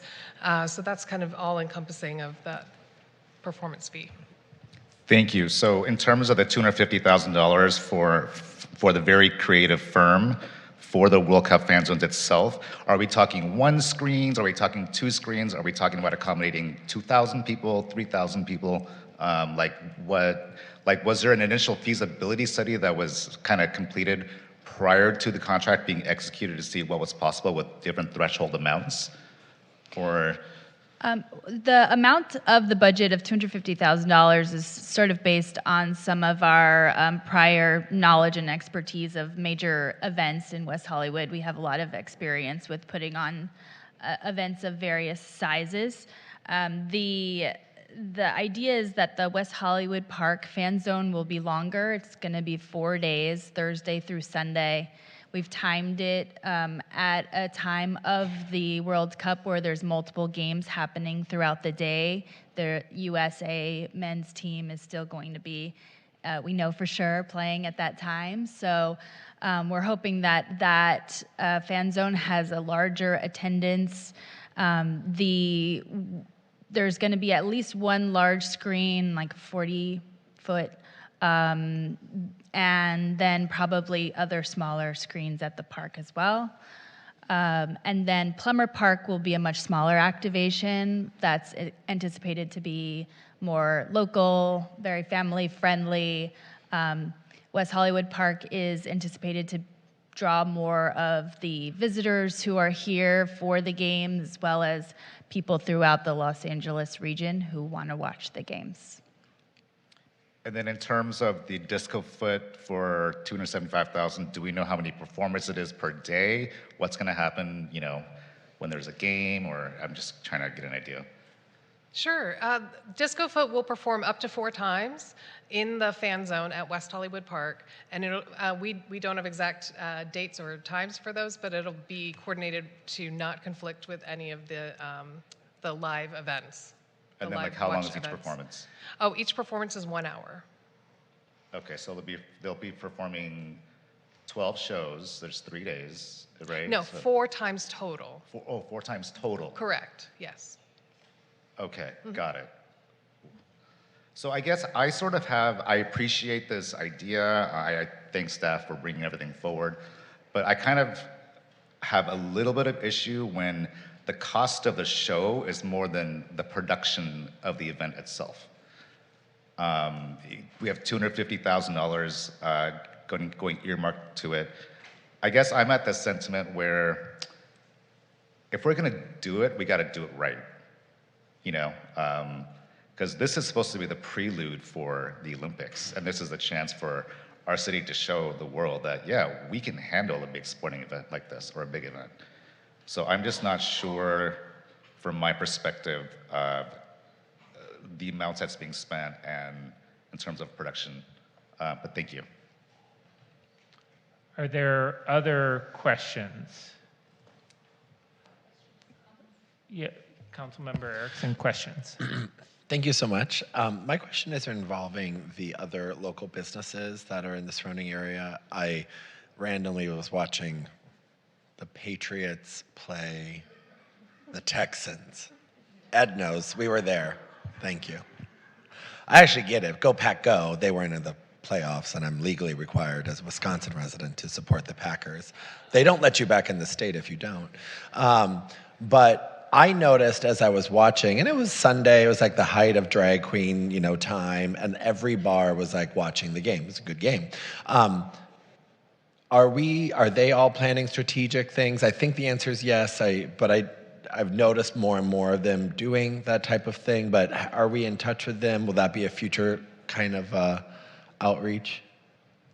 Yes, thank you, Councilmember Erickson. Our businesses are very excited about the upcoming sporting events, and as you saw, they do live watch parties for many different shows as well as live sporting events. We are going to be talking with our businesses about opportunities for exploration related to special event permits. We've already heard from some that want to expand their footprint for things such as Super Bowl, World Cup, and more. And so we'll be working with those businesses to find solutions that are safe and accommodatable for them.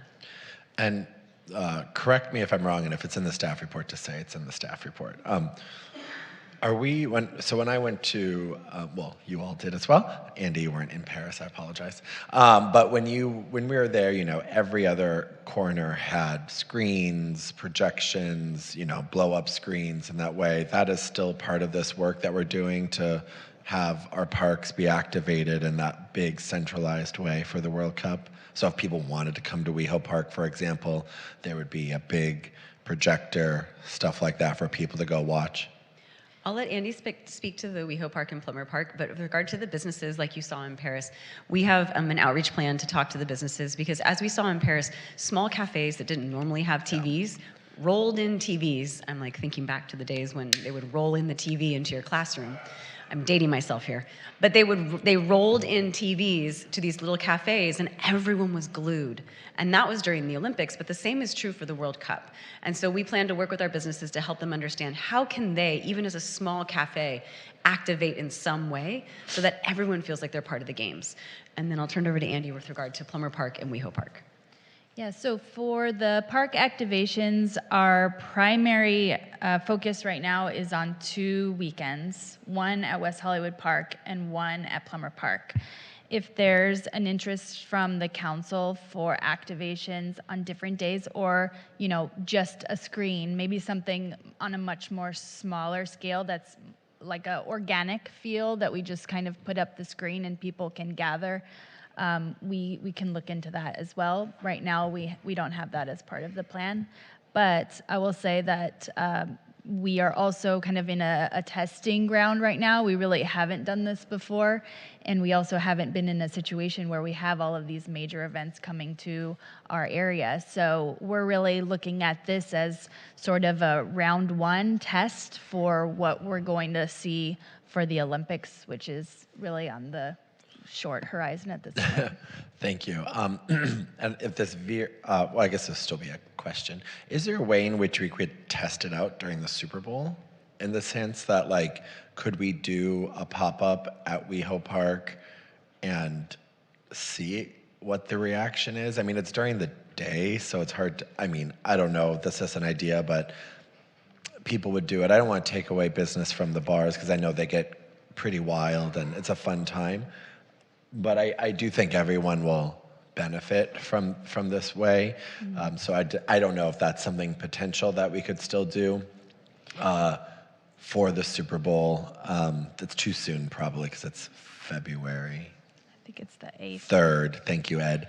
I knew it was coming. I'm just waiting for the Bad Bunny performance. So I don't know if that's potential, but maybe for the future, it's just a suggestion. But I would love, the reason why I bring up the screens is Plummer Park's ability to have that. I feel like so many people live in such a dense area over there that being able to go to your park when we have movies in the park that Recreation does, they're really well attended. And then my next question is what about alcohol sales and classifying these as zones? I mean, it's great to be able to come out to the park and have all that fun.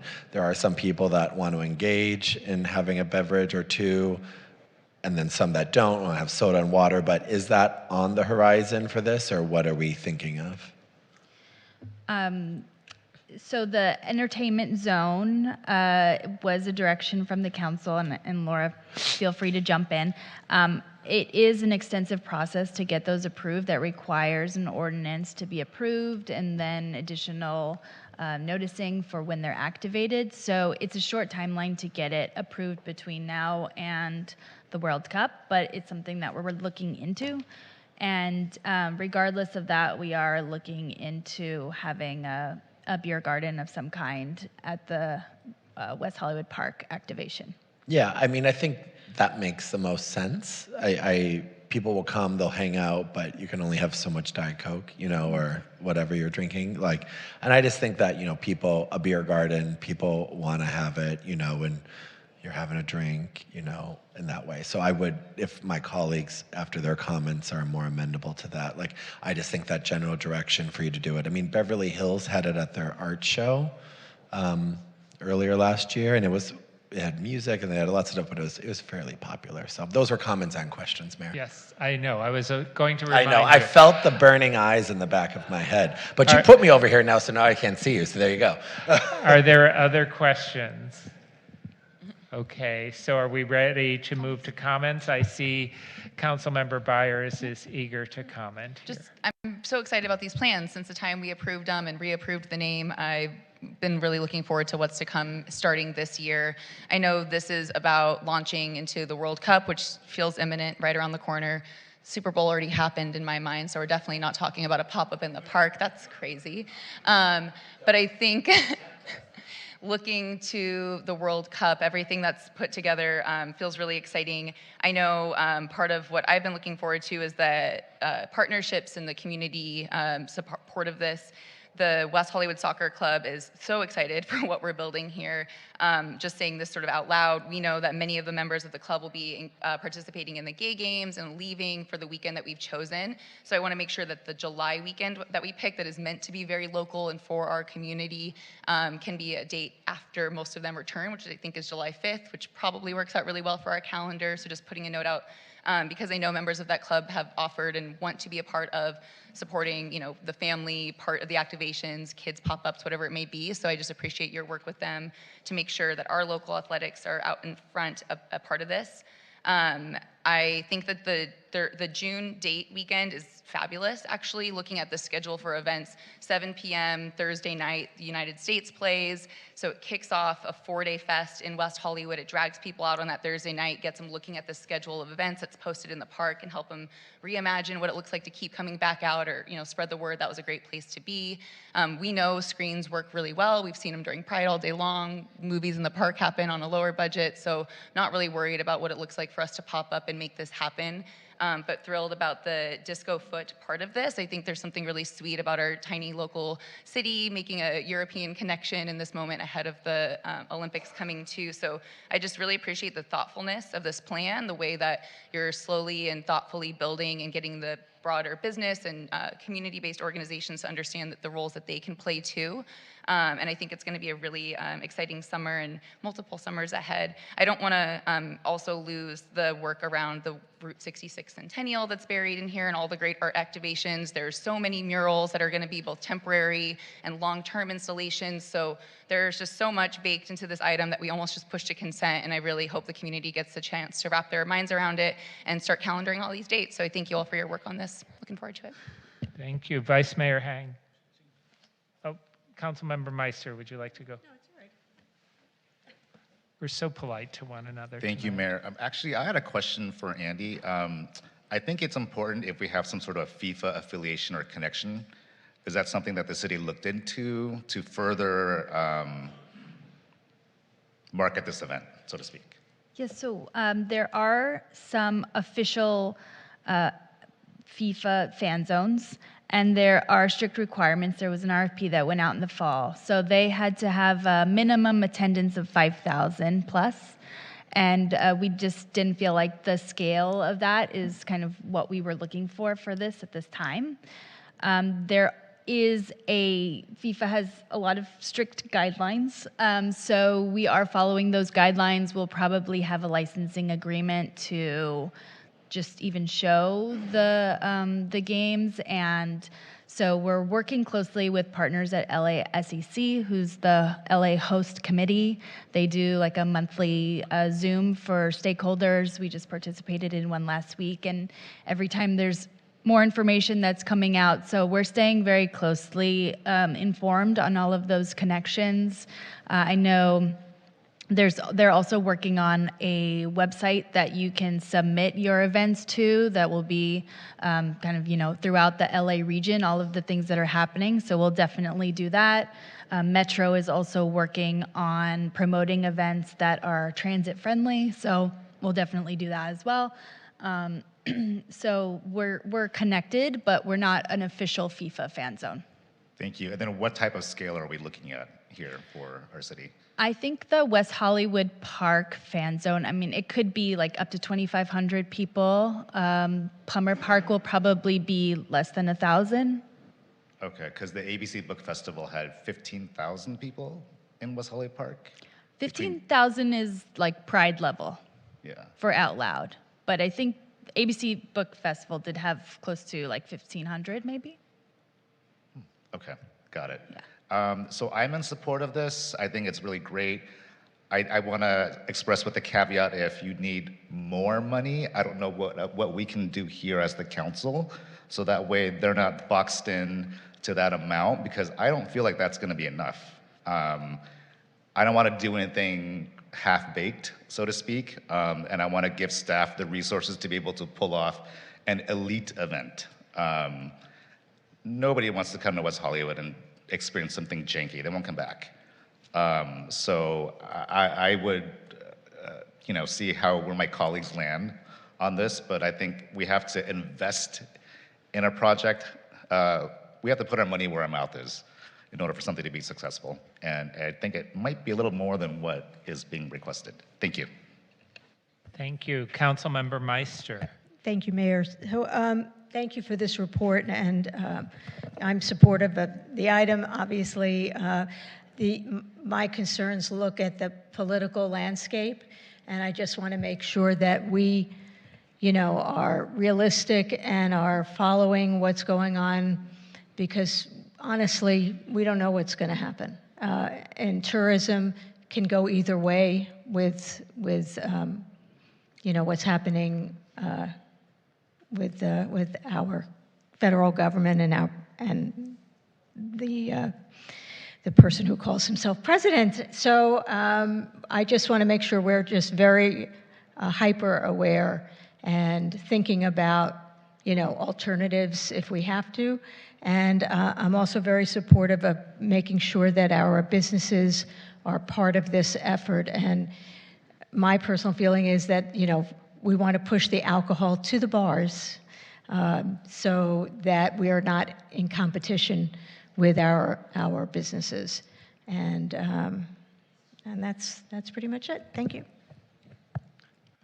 So what I've heard is maybe increasing the budget if necessary. I've also heard two different views about alcohol sales at the park as part of the fan zone. One, making it a desirable venue for people who want to come out. On the other hand, we don't want to compete with our local businesses. So that's something that I think council's going to have to resolve. My comments echo some of my colleagues. Very excited about a lot of these proposals and the work that's been done. I would note that as I read the report, it seemed very developed in terms of the arts programming, and maybe not as clear about the economic development aspect of it, and maybe the tourism aspect of it. So maybe we need to get a little bit more information. And it was great to hear your report tonight, Laura, about the interaction you're already having with businesses. And of course, a lot of times the businesses are planning with a much shorter time frame than we would like. So hopefully those kind of plans with the existing businesses, they gel and we see the kind of activity that you're trying to promote. It would be useful, I think, for me, separate from this item, to know more about what's being done to attract visitors from out of town to our hotel rooms and to our businesses during that period. So maybe that's something that we can get a report on when we talk about renewing the bid. So are we? I have one more question. Yes, John. What type of outreach have we done to Sunset Boulevard? I know activating people down in Plummer Park or WeHo Park is important, but understanding some of the critical spaces that are available on Sunset Boulevard, there is opportunity up there. We've done activations at the, I always forget what that beautiful thing is called, where the Sunset Spectacular, but there is also some other open parking lots, and I'm just thinking about the availability to do things in those spaces that are also kind of cool for people that are staying in the hotels, kind of to point out what some of my colleagues are saying, if that is an option as well, to make sure Sunset is included, to include the people who may be staying at the hotels to walk across the street or walk down across the street and have that ability to activate those dormant spaces as well. Okay, so I see that there are a number of things that you would like us to approve tonight. One is to receive and file the update, but also to authorize the city manager to execute various documents, authorize the city manager or designee to execute documents with respect to another contract for services, approve the waiver of facility use fees, et cetera. Are we ready to make a motion to that effect? And then keep in mind the comments that if the city manager needs more money, that she has heard at least one council member say that he would entertain that. Our vice mayor would entertain that. And I don't know that we're prepared to make any decision regarding alcohol sales because it doesn't seem like that's been analyzed by staff and what the requirements would be for that. So why don't we approve what we can approve tonight, and if there's a need for an additional discussion, we can bring this matter back. So I see that there's a motion and a second to approve the recommendations before us tonight. Let's go ahead and vote on that. All right, that has been approved. And do we want to have further discussion about alcohol sales, or just let staff think about that and bring it back at a later date? My understanding was we're exploring an entertainment district, but we could separately still do a beer garden. So it's really a decision for council to make now whether we want that. I think there's value in it. I would hate for people to want to come to the park and then also want a libation and have to turn somewhere else. So I think there's value to it, and I don't think it's truly competitive. It's 90 minutes a game. It's really about not losing people for that moment they thought they were coming to the park for their full experience. So that would be my concern. I think we go for it. Yeah, and if I may, Mayor, I agree. And I think the people that would come hang out there, they also then, as we've seen at Pride or Halloween or every other event, they do go over to the bars, they do hang out there, and they do stay for a little bit longer of a time. Because if they're outside, they might want to go inside after that. And so I think it's worth exploring with the beer garden, and I'm supportive of that as well tonight. Thank you, Mayor. Is there any way where we can actually involve our business owners here in the city, some of the nightclubs and the bars, so that they have an opportunity to have a booth where they can sell alcohol, so that way we're not, just giving them a chance at the apple as well? We can look into Mayor, that. if I may, The city manager. Yeah, we just wanted to share that since we are exploring, what the requirements would be for a beer garden, and that may also trigger some additional expenses, that we bring that back, since you are open to that, and we can bring that as a follow-up with more specifics. Okay. And it does sound like there is at least support from a majority of the council to consider that, and so you'll get additional information and bring that back to us. And then I have a random question that came up in November when we were discussing the Sunset Strip Music Festival, and all of us, I think, agreed to give the city manager a higher authorization amount for contracts to move things faster. I rightfully predicted that that would not be on our agenda anytime soon. It'll be February in a week or two. But do you, city manager, have a timeline for when that's coming back? Because that also may help solve some of these issues that Vice Mayor Hang brought up with higher expenditures that occur. Yes, and in fact, I got an update from Onyx Jones, our interim finance director, today about bringing an item to. We're hoping that we can bring that as part of the mid-year update next month, because it is an area that we all have explored as a limitation that we have, especially when we want to consider some of these events and options going forward. Okay. So I think we've concluded this Mayor? item. Thank Mayor? you. And now we'll move on to E2. And, I just wanted to ask if the council wanted the follow-up item to come back as an unfinished business item, or would the council be comfortable if it came back on consent? It sounds, consent's fine. It sounds like there are 3 of us that want it. So. Okay, thank you.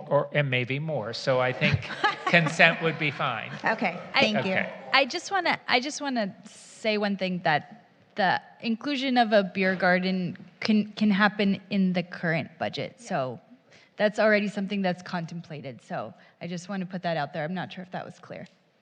Thank you. Thank you. And now we will move to E2. And again, this was something we were prepared to move to consent, although some of us had some questions or comments. So do we need a staff report on this item? No, I don't think anyone needs the staff report. Any questions that people had? I have questions. Yeah, Councilmember Meister, and I also have a question and concern I want to raise. Okay, so on page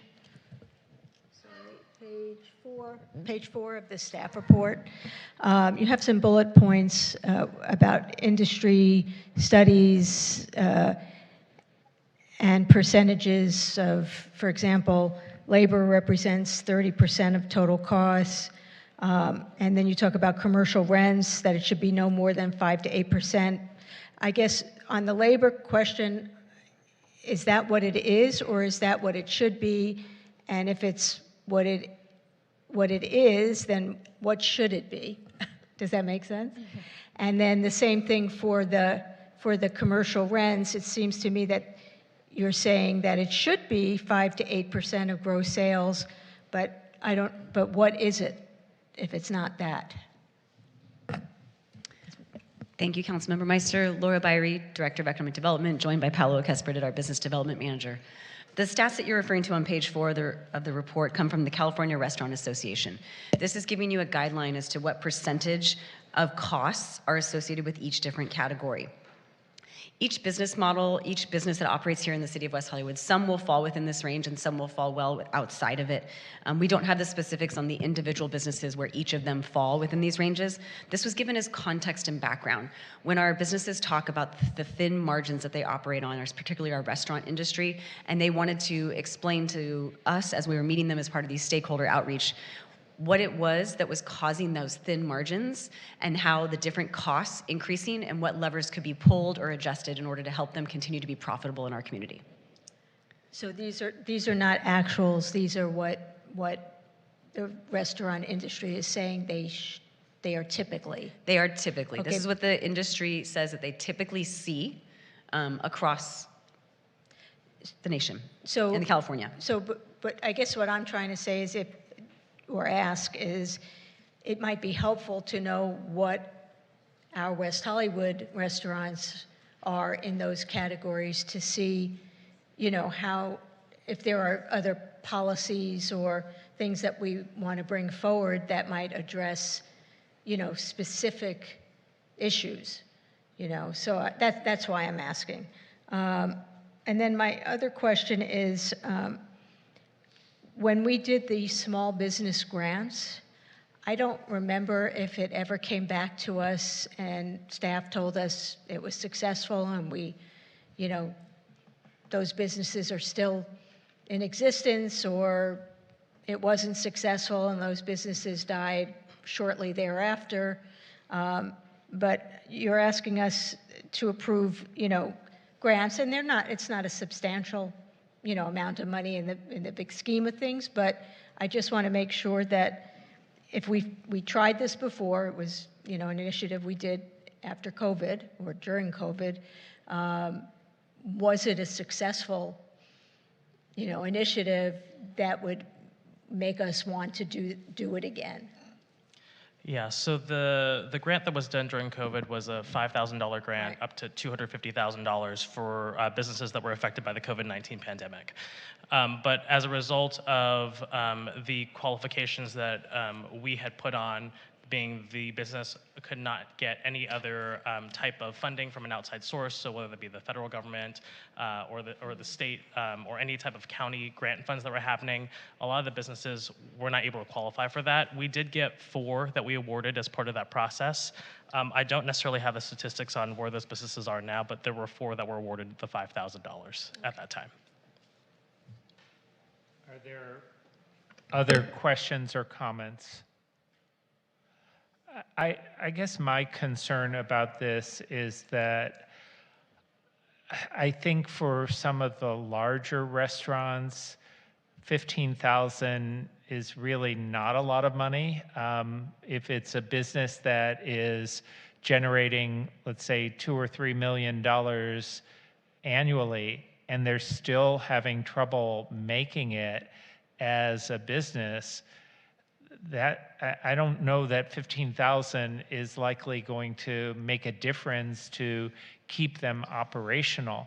I do understand the point you made in the staff report that allocating funding based on the amount of taxable sales essentially gives the money to the businesses that are doing better than those that are doing poorer. But I don't know, this amount doesn't seem to be really responsive. And I know we're concerned about spending public money, but we also have to keep in mind that these businesses are generating money, and if they're failing or do fail, that's tax revenue that we don't get, and it's tax revenue that we often don't get for several years, because once there's a vacancy, it's often 1 to 2 years before a new business goes in there. So I'm supportive of everything that you've proposed tonight. I just worry that it's not enough, and I'm not sure it's fully responsive to the direction that was given previously. That's my concern. Mayor? Yeah. We do have one speaker on this item. All right, so thank you. I'm sorry that we started our public comment or our council discussion before public comment. Thank you, I see it now. Leonard, thank you.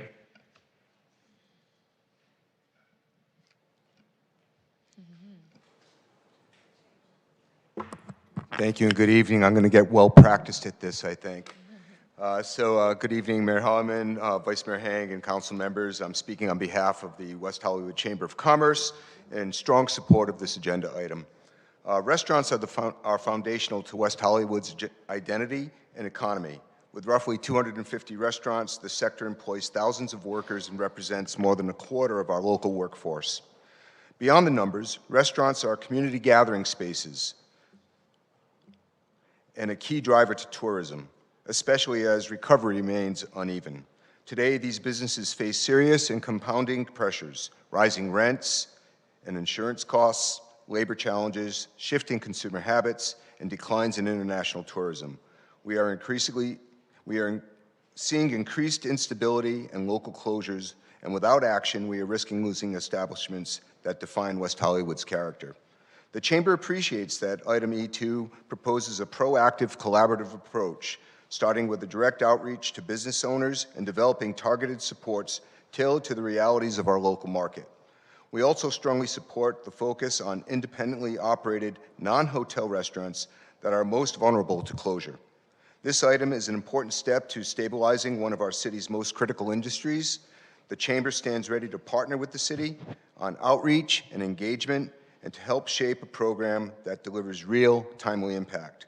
We urge the Council to support Agenda Item E2 and move this work forward. Thank you. And now, Vice Mayor Heng. Thank you, Mayor. So the initial intent and spirit of the item was a percentage of the sales tax, right?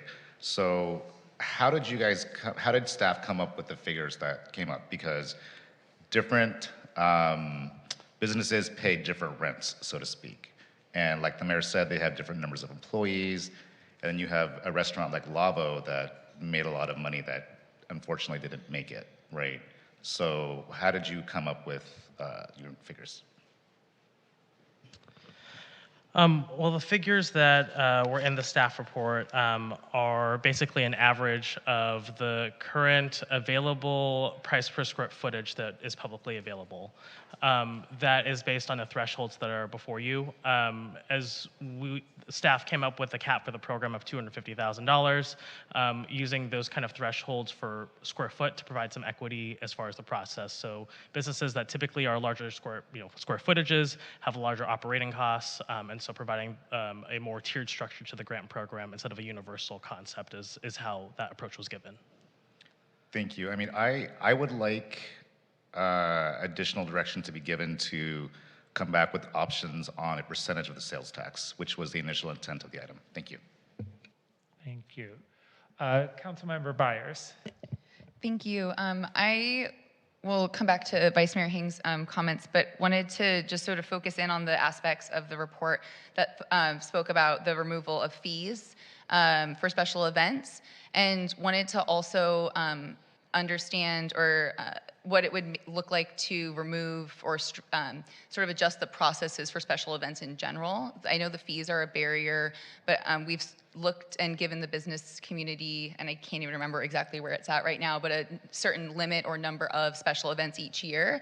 And I think part of the creativity and innovation of the business industry, and especially as they're trying to meet the moment, is in being able to pull events together really quickly. So I would be curious about how our permit process itself is a barrier to something like a live, music event on the Sunset Strip happening, a quick dance performance, something that feels very to the essence and spirit of what we are as a city, but maybe bureaucratically burdensome for a business. And I know I've heard from some that they've just sort of pushed off those opportunities that may be those creative and financial opportunities for them. So I think it's sort of a future request, and is probably, frankly, already one of the items on your very busy workload. So forgive me if that is, in fact, something you're already working on. But and just thinking about those opportunities that businesses may have that could generate revenue for them, that was something I wanted to uniquely look at. And then going back to the point that Vice Mayor Heng just brought up, I thought the sales tax was something you addressed in the staff report as a barrier, because I remember it really specifically at the December meeting being a part of the conversation, but there was something you named in the staff report that was a reason why we couldn't go that route.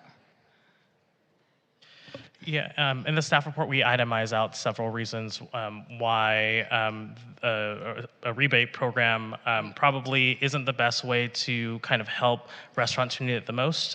We really wanted to have a program that benefits restaurants who are in most need of an infusion of capital as quickly as possible.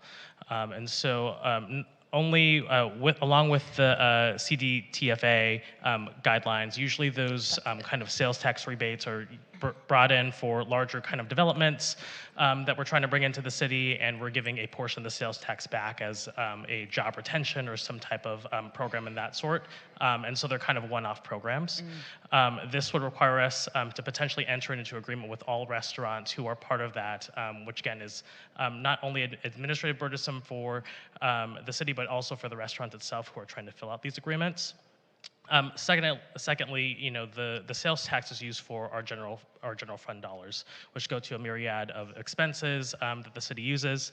And then, finally, I believe the mayor had mentioned in the staff report that sales tax is a number of things, but it's where people purchase things, and we get a percentage of that sales tax. I think in the staff report we said 1.75%.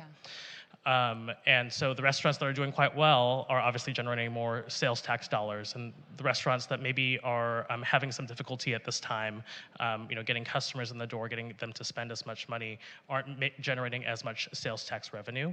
And so in a way to kind of look at how do we help restaurants that need it the most, the grant program was the way that we kind of focused that target on there. Thank you. Thanks.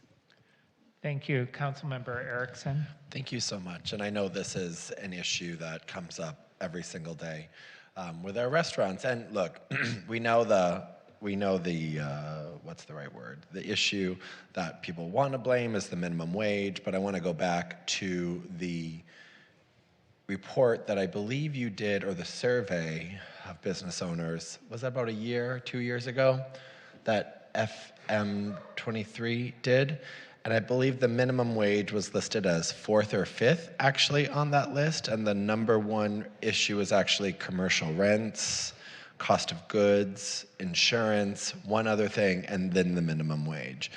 So in reality, looking at what we can do versus what we should do, and I understand some of the comments up here, we can't do anything about commercial rents, so that's off the table.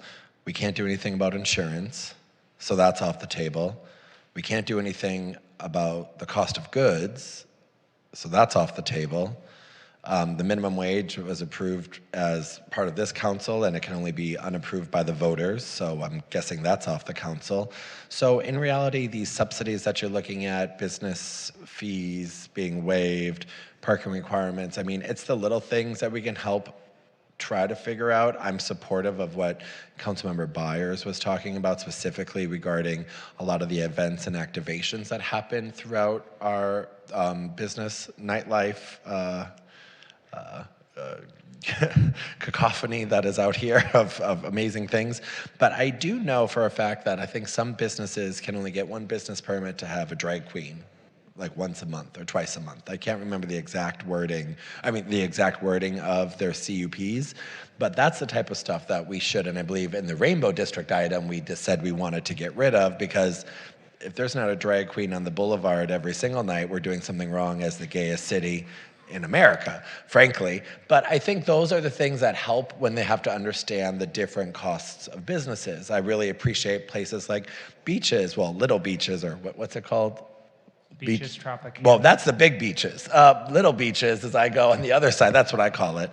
But that beaches has completely redone Monday nights with what they do with drag performers, but I know that takes a permit away from them to do stuff the other nights of the week. And so my encouragement to you is to continue with what Councilmember Byers said, is the long list of things on your reports, but to look at these simple things that we hear of every single day. I can't get this permit, I can't do this, I can't do that. I know Jackie's looking into that as well, but that's part of where my direction is just get rid of that stuff. I just cannot believe that we have these rules still in place where you can only have certain activations every single night. I think that's just asinine in 2026 when we're trying to do these things. So that's my general recommendation, is to take every low-hanging fruit and cut it. There's no reason that we are wasting people's time and dollars, and waive the fee for Pete's sake. Like, no one, I don't care, how much is a fee for a special event permit? I sound like Arrested Development, where Lucille Bluth is like, how much is a banana? $20? Like, I don't know. But like, these are the things that, like, if a business is paying $500 for drag queen bingo, and I just think it's wasted money that they could put somewhere else. So that's my recommendation. So to respond to your question, Councilmember Erickson, our Director of Community Safety, Danny Rivas, is here. Oh, great. Who can answer what is the price of a banana, as Thank well you. as Thank you. I just what is quoted the price of a Arrested special Development event at the same time, but there you go. But I do also want to share, touching on some of the comments made by the council tonight, you'll notice in the staff report there was also additional economic relief programs as part of a larger economic stimulus package. This takes into consideration for staff to evaluate further some of the items that you had mentioned here tonight. That includes reduction in waivers of the city business tax certificates, reductions in waivers for our city public eating, outdoor dining, and other business license fees, the reductions or waivers of city special event permit fees, waive parking meter and parking lot fees if we wanted to bring back We Happy Wednesdays, and increase funding for WeHo Loves Locals gift card program. These would all be evaluated as part of our mid-year budget and come back after talking with our finance team and council to come back to you at a later date with a larger economic stimulus package for restaurants. And we looked at some of the last couple times that we did these kind of economic hardship packages, 2009, the COVID-19 pandemic, 2024 with the critical state of business letter, and really tried to find solutions that the businesses felt resonated with them and worked, and what could we put on repeat and implement quickly. So I'll turn it over to our Director of Community Safety, Danny Rivas, to give us the magical price. Good evening, Mayor and members of the City Council. So Danny Rivas, Director of Community Safety. So an activation special event permit is free of cost. And so that an example of that is if somebody is trying to do food and beverage for a grand opening, like in a retail space, then they would still need to submit an application, but there would be zero cost to the business to do that. If somebody wanted to take it a step further and maybe do like a partial sidewalk activation, a step and repeat, use of the public right-of-way, maybe valet, so that would elevate that level permit, and that can range from as low as $200 to as high as $300, and it's depending on when a business actually submits their application. So the earlier that they submit, they get the $200 cost. The later that they submit, it could elevate because there's some expediting, right, for staff processing that. And then the more elevated permit, let's say somebody wants to activate their parking lot space, now they're having to pull a building permit, right? And you're having a stage of some sort. Now that's a little higher. Those permits can start under special events as low as $1,000 and can go as high as $1,500, again, depending on when somebody submits their application. Great, and I'll just finish my comment with saying that if the council decides to move forward and there's more activation and we get more complaints, they can go to the Business License Commission and deal with it there. I mean, if Santa Monica Boulevard becomes Hooverville, you know, in that way, then, you know, we will understand that it's no longer Bedford Falls. But I say this in that way that I know it's not going to happen, and the complaints that we already get are based on very different things. And so I would just say that the more things that we can do to help the clubs activate, which is what I know they need more so, $200, $300, it all adds up. So that's my recommendation. Thank you. I'm going to turn it over to Vice Mayor Hang, and then I have a few comments. Thank you, Mayor. Is there any way we could increase the threshold, and are we legally bound to a one-off payment? Sorry, for clarification, one-off payment for the grant program? For the restaurants that will qualify based on the thresholds that staff puts up. For the grant. So I think the council can direct staff to change the work plan or change the recommendations that are in the staff report as needed. And then are we legally bound to a one-off payment? Because that was mentioned in the staff report.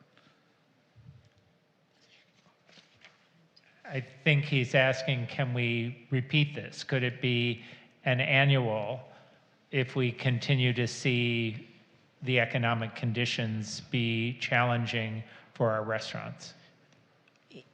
Yes, I think you can create the grant program that you want as long as there's a public purpose with using the public funds and you're continuing to see the benefit or you have the same issues. I'm not familiar exactly with what language you're referring to in the staff report, but you can create the grant program as long as there's the public purpose. So it's not limited to just a one-time payment, and then you can't qualify anymore after following that. Well, I think staff was trying to create a program, see how it works, see if it's a successful program, and then revisit whether businesses could be eligible a second time. But the proposal tonight is one time for each business. Understood. And then I appreciate my colleagues mentioning the reduction in fees. I believe that falls in line with what the mayor was saying during his installation speech. to reduce fees. I don't want to speak for you if I'm wrong, but to help reduce fees for people across the city? Thank you. Thank you. I have two comments, and one is I wanted to share with my colleagues. I've been working with our new city manager on an idea to change the definitions in our zoning code in terms of what the allowable activities are in restaurants and other businesses.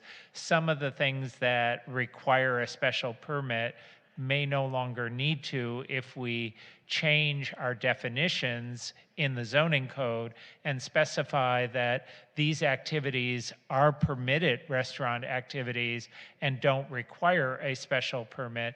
There may be things that we want to retain requiring a special permit, but I think that's one way that we could address this more comprehensively. And retail businesses, if they're having an activation and they're having a cocktail party to launch a new line of clothing, that doesn't typically impact anyone if it's fully inside the business. So maybe we don't need to require special event permits for those. They can just simply be ancillary events that are permitted as part of their basic definition. So we're working on that and we'll bring that forward. This is a minor source of irritation for me. We have an annual holiday party for our employees, and we used to have it in the city of West Hollywood, and for whatever reason, we decided that it was better to move it outside of the city of West Hollywood so there would be no appearance of conflicts.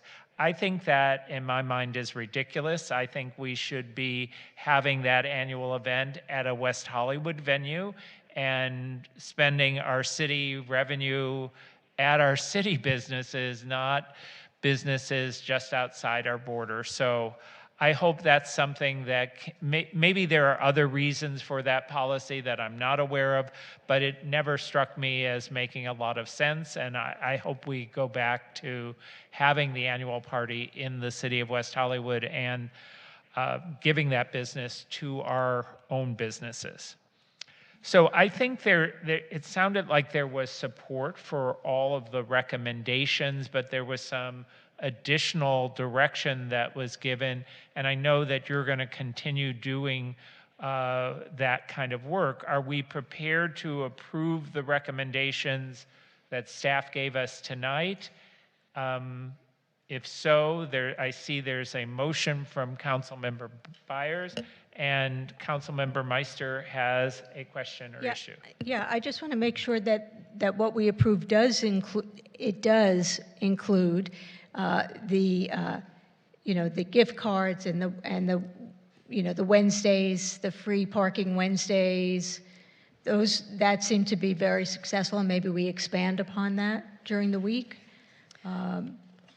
That what we're approving tonight does include that we support that. I didn't read it that way. I read that those were recommendations for what had been successful programs throughout the last year that the council could continue to invest in. If among that list we want to give direction now to do that, I just thought they were. Well, that's exactly why I'm bringing it up, because I think we should. I don't know why we would have to wait. I mean, if those items, those initiatives worked, then let's include them.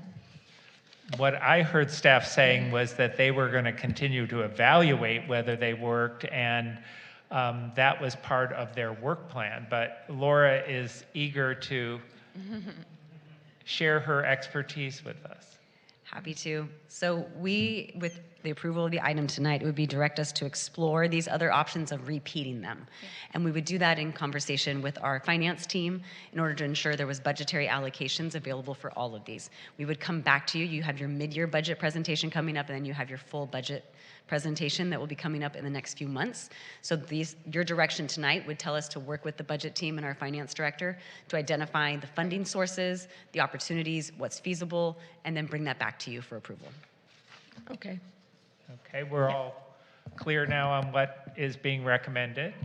And I saw a motion and a second, and we are prepared to vote. Is there any further direction anyone wants to give tonight? I think there have been some comments, and I see staff shaking their heads. They heard those comments, and they will take them into account moving forward. So I believe we can now move on to E3, which we were prepared to move to consent, but for legal reasons, we're not allowed to. Correct. And Laura, are you giving the staff report on this item? We can do a very brief staff report, and we can also respond to your questions from earlier, Mayor, that you had requested about Visit West Hollywood's efforts related to the World Cup, as well as the Business Development Division's efforts related to the World Cup and other sporting events. I'm going to turn over to Paolo Kesperdet to give a brief report on this so that it is part of the public record. Then we'll update you on those items. Mr. Tom Keeley is also out in the audience from Visit West Hollywood and available as well.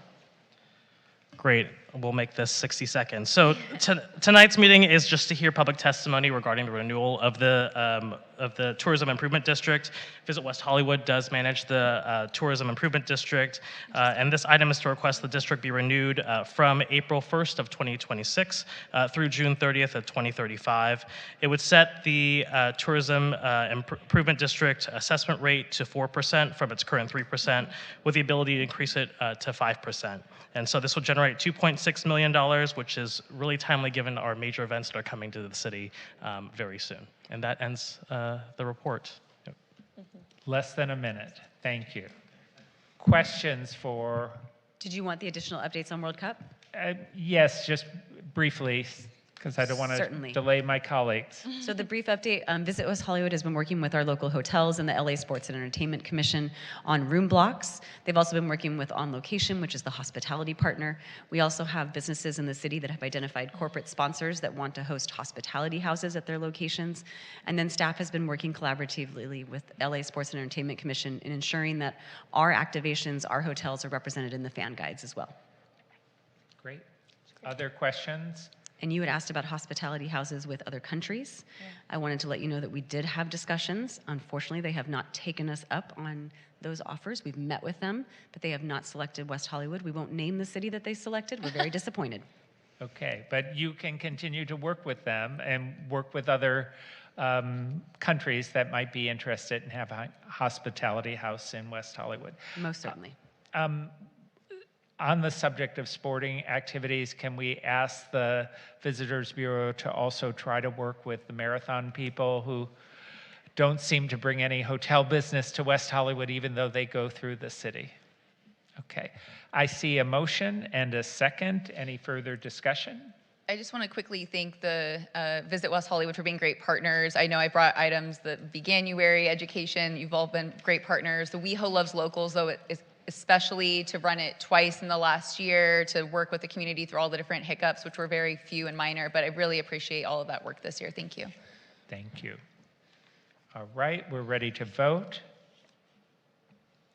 And the item is unanimously approved. And this will come back to us because we need to have a public hearing at a later date. Okay, thank you. So we have one last item, or two more items. E4, we're okay with just continuing? All right. E4, and I don't know that we need a staff report on this. I had a question or a comment on this. I'm supportive of doing this economic analysis, but one of the things that seemed missing from the report, and maybe I just missed it, was an analysis of the wages that are currently being paid. I just didn't see that in the proposal of what we were going to get, and that seemed like it would be a pretty important basic information for us. So is that included in the study that's going to be conducted? Yes, it'll be included, and if it's not itemized in the scope of work, we'll make sure it's included as part of the study that comes back to the council. Okay. Are there other questions or comments on this item? So I know we were prepared to move this to consent, so if I can get a motion to approve and a second. With the direction that's been given, we'll go ahead and approve this item. We're missing one person here. There we go. All right, it's been approved. Thank you. And then the last item that we have, a business item, is an appointment, and that is yours, Councilmember Meister. Yes, it is. It's for Public Safety Commission. Just so you know, I had 10 very good applicants. And one of the things that I did to make my decision, since we had so many good applicants, is I asked staff to map out the existing or current commissioners to see where they were in the city. And what I found out was actually a little surprising. We have 4 commissioners that are east of Fairfax and I believe north of Santa Monica Boulevard. We have 2 commissioners that are east of La Cienega, between La Cienega and Crescent Heights. Both are around Fountain. And so what I saw was a need to have someone from the southwest portion of our city in order to have some representation there. And my choice is Kimberly Winnick. She fits the bill for both west and south, as well as being well qualified to be a commissioner, as she has been on another commission previously.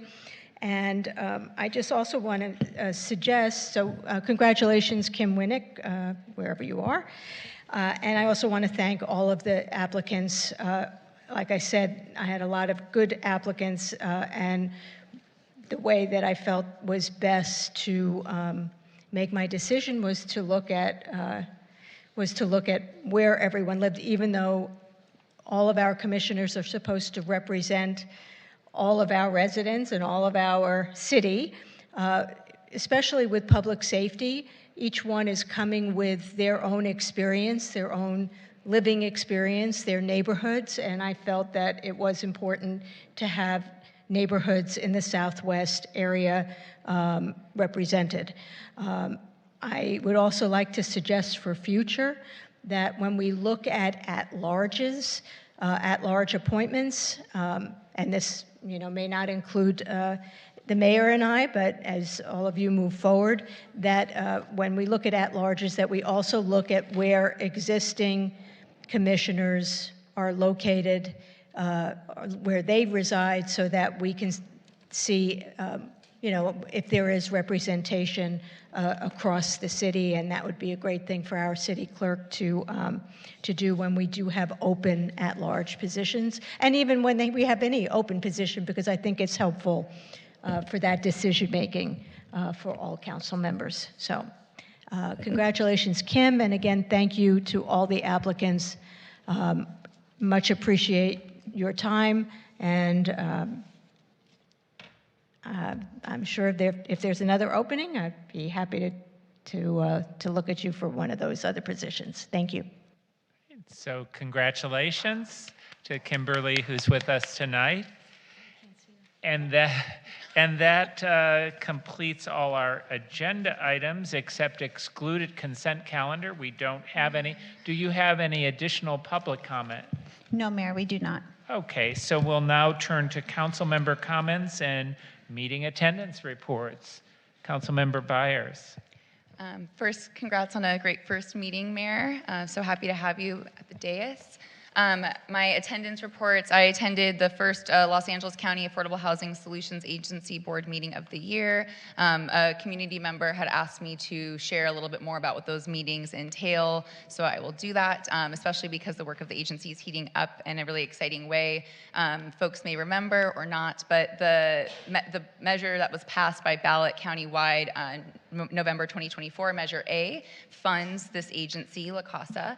La Casa was created by a statewide piece of legislation, SB 679, in 2022. So the agency's been forming with a mandate to finance housing across the county of Los Angeles. It's creating a number of financial tools, including a social bond, which will build public housing financed by our public tax dollars, which is really exciting. And in December, the agency began giving funding to the number of service provider organizations across the county, organizations like PATH that provide the direct renter assistance and homeless prevention work to people. So it's both eviction, homeless prevention work with rental voucher assistance, but also the work of developing and building affordable housing across the region. So dollars went out in December to both fund the number of social service agencies with those renter vouchers, and dollars are starting to go out from the agency to help fund a number of different projects, including money that was allocated under the West Side Cities Council of Government in December to a few projects, including some here in West Hollywood. So it's really exciting work that the agency is undertaking to build the affordable housing this region has long needed, but also finance those rental vouchers that are becoming more difficult for people to find. So really great work, really proud to be Supervisor Lindsay Horvath's alternate and appointment on that board where I spend a lot of my time. And I'm just wanted to also mention, looking forward to the Martin Luther King Day of Service at West Hollywood Elementary next weekend that we'll all participate. As far as council comments, I wanted to thank this council again for the adjournment in memory of Renee Nicole Good, and was especially grateful for a community member speaking about it tonight. I wrote these notes before that even happened, but after that meeting and even during the meeting felt the amount of support echoed for that. And we know here in West Hollywood, the very same day that that tragedy occurred in Minneapolis, ICE picked up a community member of our own. I've seen people share updates about this individual online, and very grateful for that news continuing to spread. This work here continues to protect ourselves, to care for each other up against this craziness that we're experiencing, but just want to continue to make sure that the city and our community knows that this council is fiercely with them on this issue. And I also wanted to thank this council for the support of adding to the travel list, the Housing California panel. I have been invited to speak about the city's rent control and rent stabilization ordinance, which I'm looking forward to digging into more as those ad hoc committee meetings start sometime this year. That's all for me. Thank you very much for a great meeting. Councilmember Meister. I'm going to be so brief because the last meeting was just last week, and I don't have anything to report. Councilmember Erickson. Thank you so much. I almost said Madam Mayor, but Mr. Mayor. Got to get out of that habit very quickly. And congrats on another great meeting. In regards to B10, the Grants in Schools program, I want to thank city staff. This was my item from a year and a half ago, and working extensively with the Children's Roundtable from those groups and community members that provided these critical updates on what was needed and what they could actually do with any type of additional monies. And I'm glad to see it was increased as well, and making sure that these are attainable grants that they'll be able to use. And thank you, Christine and others who worked very hard, and social services staff. So really want to appreciate that. Additionally, I want to say I attended a few random city events that were happening. It's only been a week. And then see if we could talk later on, or if the city manager could come back with an update to the Kings Road usage policy. I understand that Kings Road can only be used the first Saturday of every month from like 1 to 2 p.m. or whatever it is, but these restrictions seem a little bit outdated in terms of the great space that provides to people. And so if we need, and I think if I watched or read the meeting minutes from the Public Facilities Commission correctly, and that's the wrong name of the commission, but apologies, Melissa. The answer to staff that staff gave to the commission regarding the usage was specifically when they made that agreement with the individuals, and maybe Mayor Heilman can talk more about this, was in the 90s. So I was in the 4th grade. So I think some of these things need to be updated as things and people move on. A lot of more families and individuals have moved into those spaces. It was so great to see it full of life and continue to see it full of life. So if that thing could be reevaluated for additional usage, I'm not saying over usage, but I think opening it up to a second Saturday or something like that might be fair to people, and also alleviate space from Plummer Park and WeHo Park at the same time. So that's just general direction. I'm happy to do an item, but I don't know if I need to do an item, but maybe city staff could look into that. Thank you so much. Thank you. Vice Mayor Hang. Thank you, Mayor. I have nothing to report. Congratulations on your installation, and Councilmember Meister, we're glad that you're back and okay. So I have a few things to report. I attended the council subcommittee on homelessness with Councilmember Byers, as well as the council subcommittee on the code of conduct with Councilmember Byers.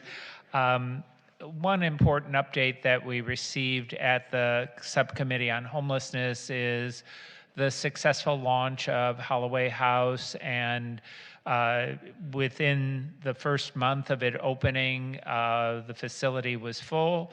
We've already seen at least one individual transition to permanent shelter. There are several others who are in line to do that, and almost without fail, all of the 20 people who were in there initially have been working with service providers to transition to get permanent housing. So a lot of good work that's being done there, and I think we should all be proud of the success of that program so far. As Councilmember Byers noted, we'll have the Martin Luther King volunteer event at WeHo Elementary on the 31st. This Thursday will be the homeless count, and a number of community members will be at City Hall to go out and help the county count the number of individuals who are homeless. Our staff does that on a regular basis, even without the county's coordination, but this is an important event that occurs on an annual basis. I do want to address the comments that were made earlier in the meeting about a feeling that public commenters felt disrespected at the Planning Commission. I just want to say that from my standpoint, I don't think that is the view of the council.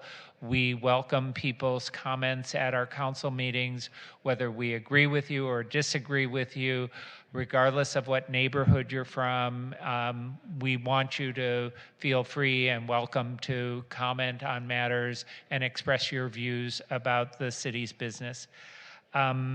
And there was one other thing I was going to comment on, but I think I have forgotten. So I think that's it. We will stand adjourned for the evening. And Ed, you're looking like you turned in a speaker slip or something.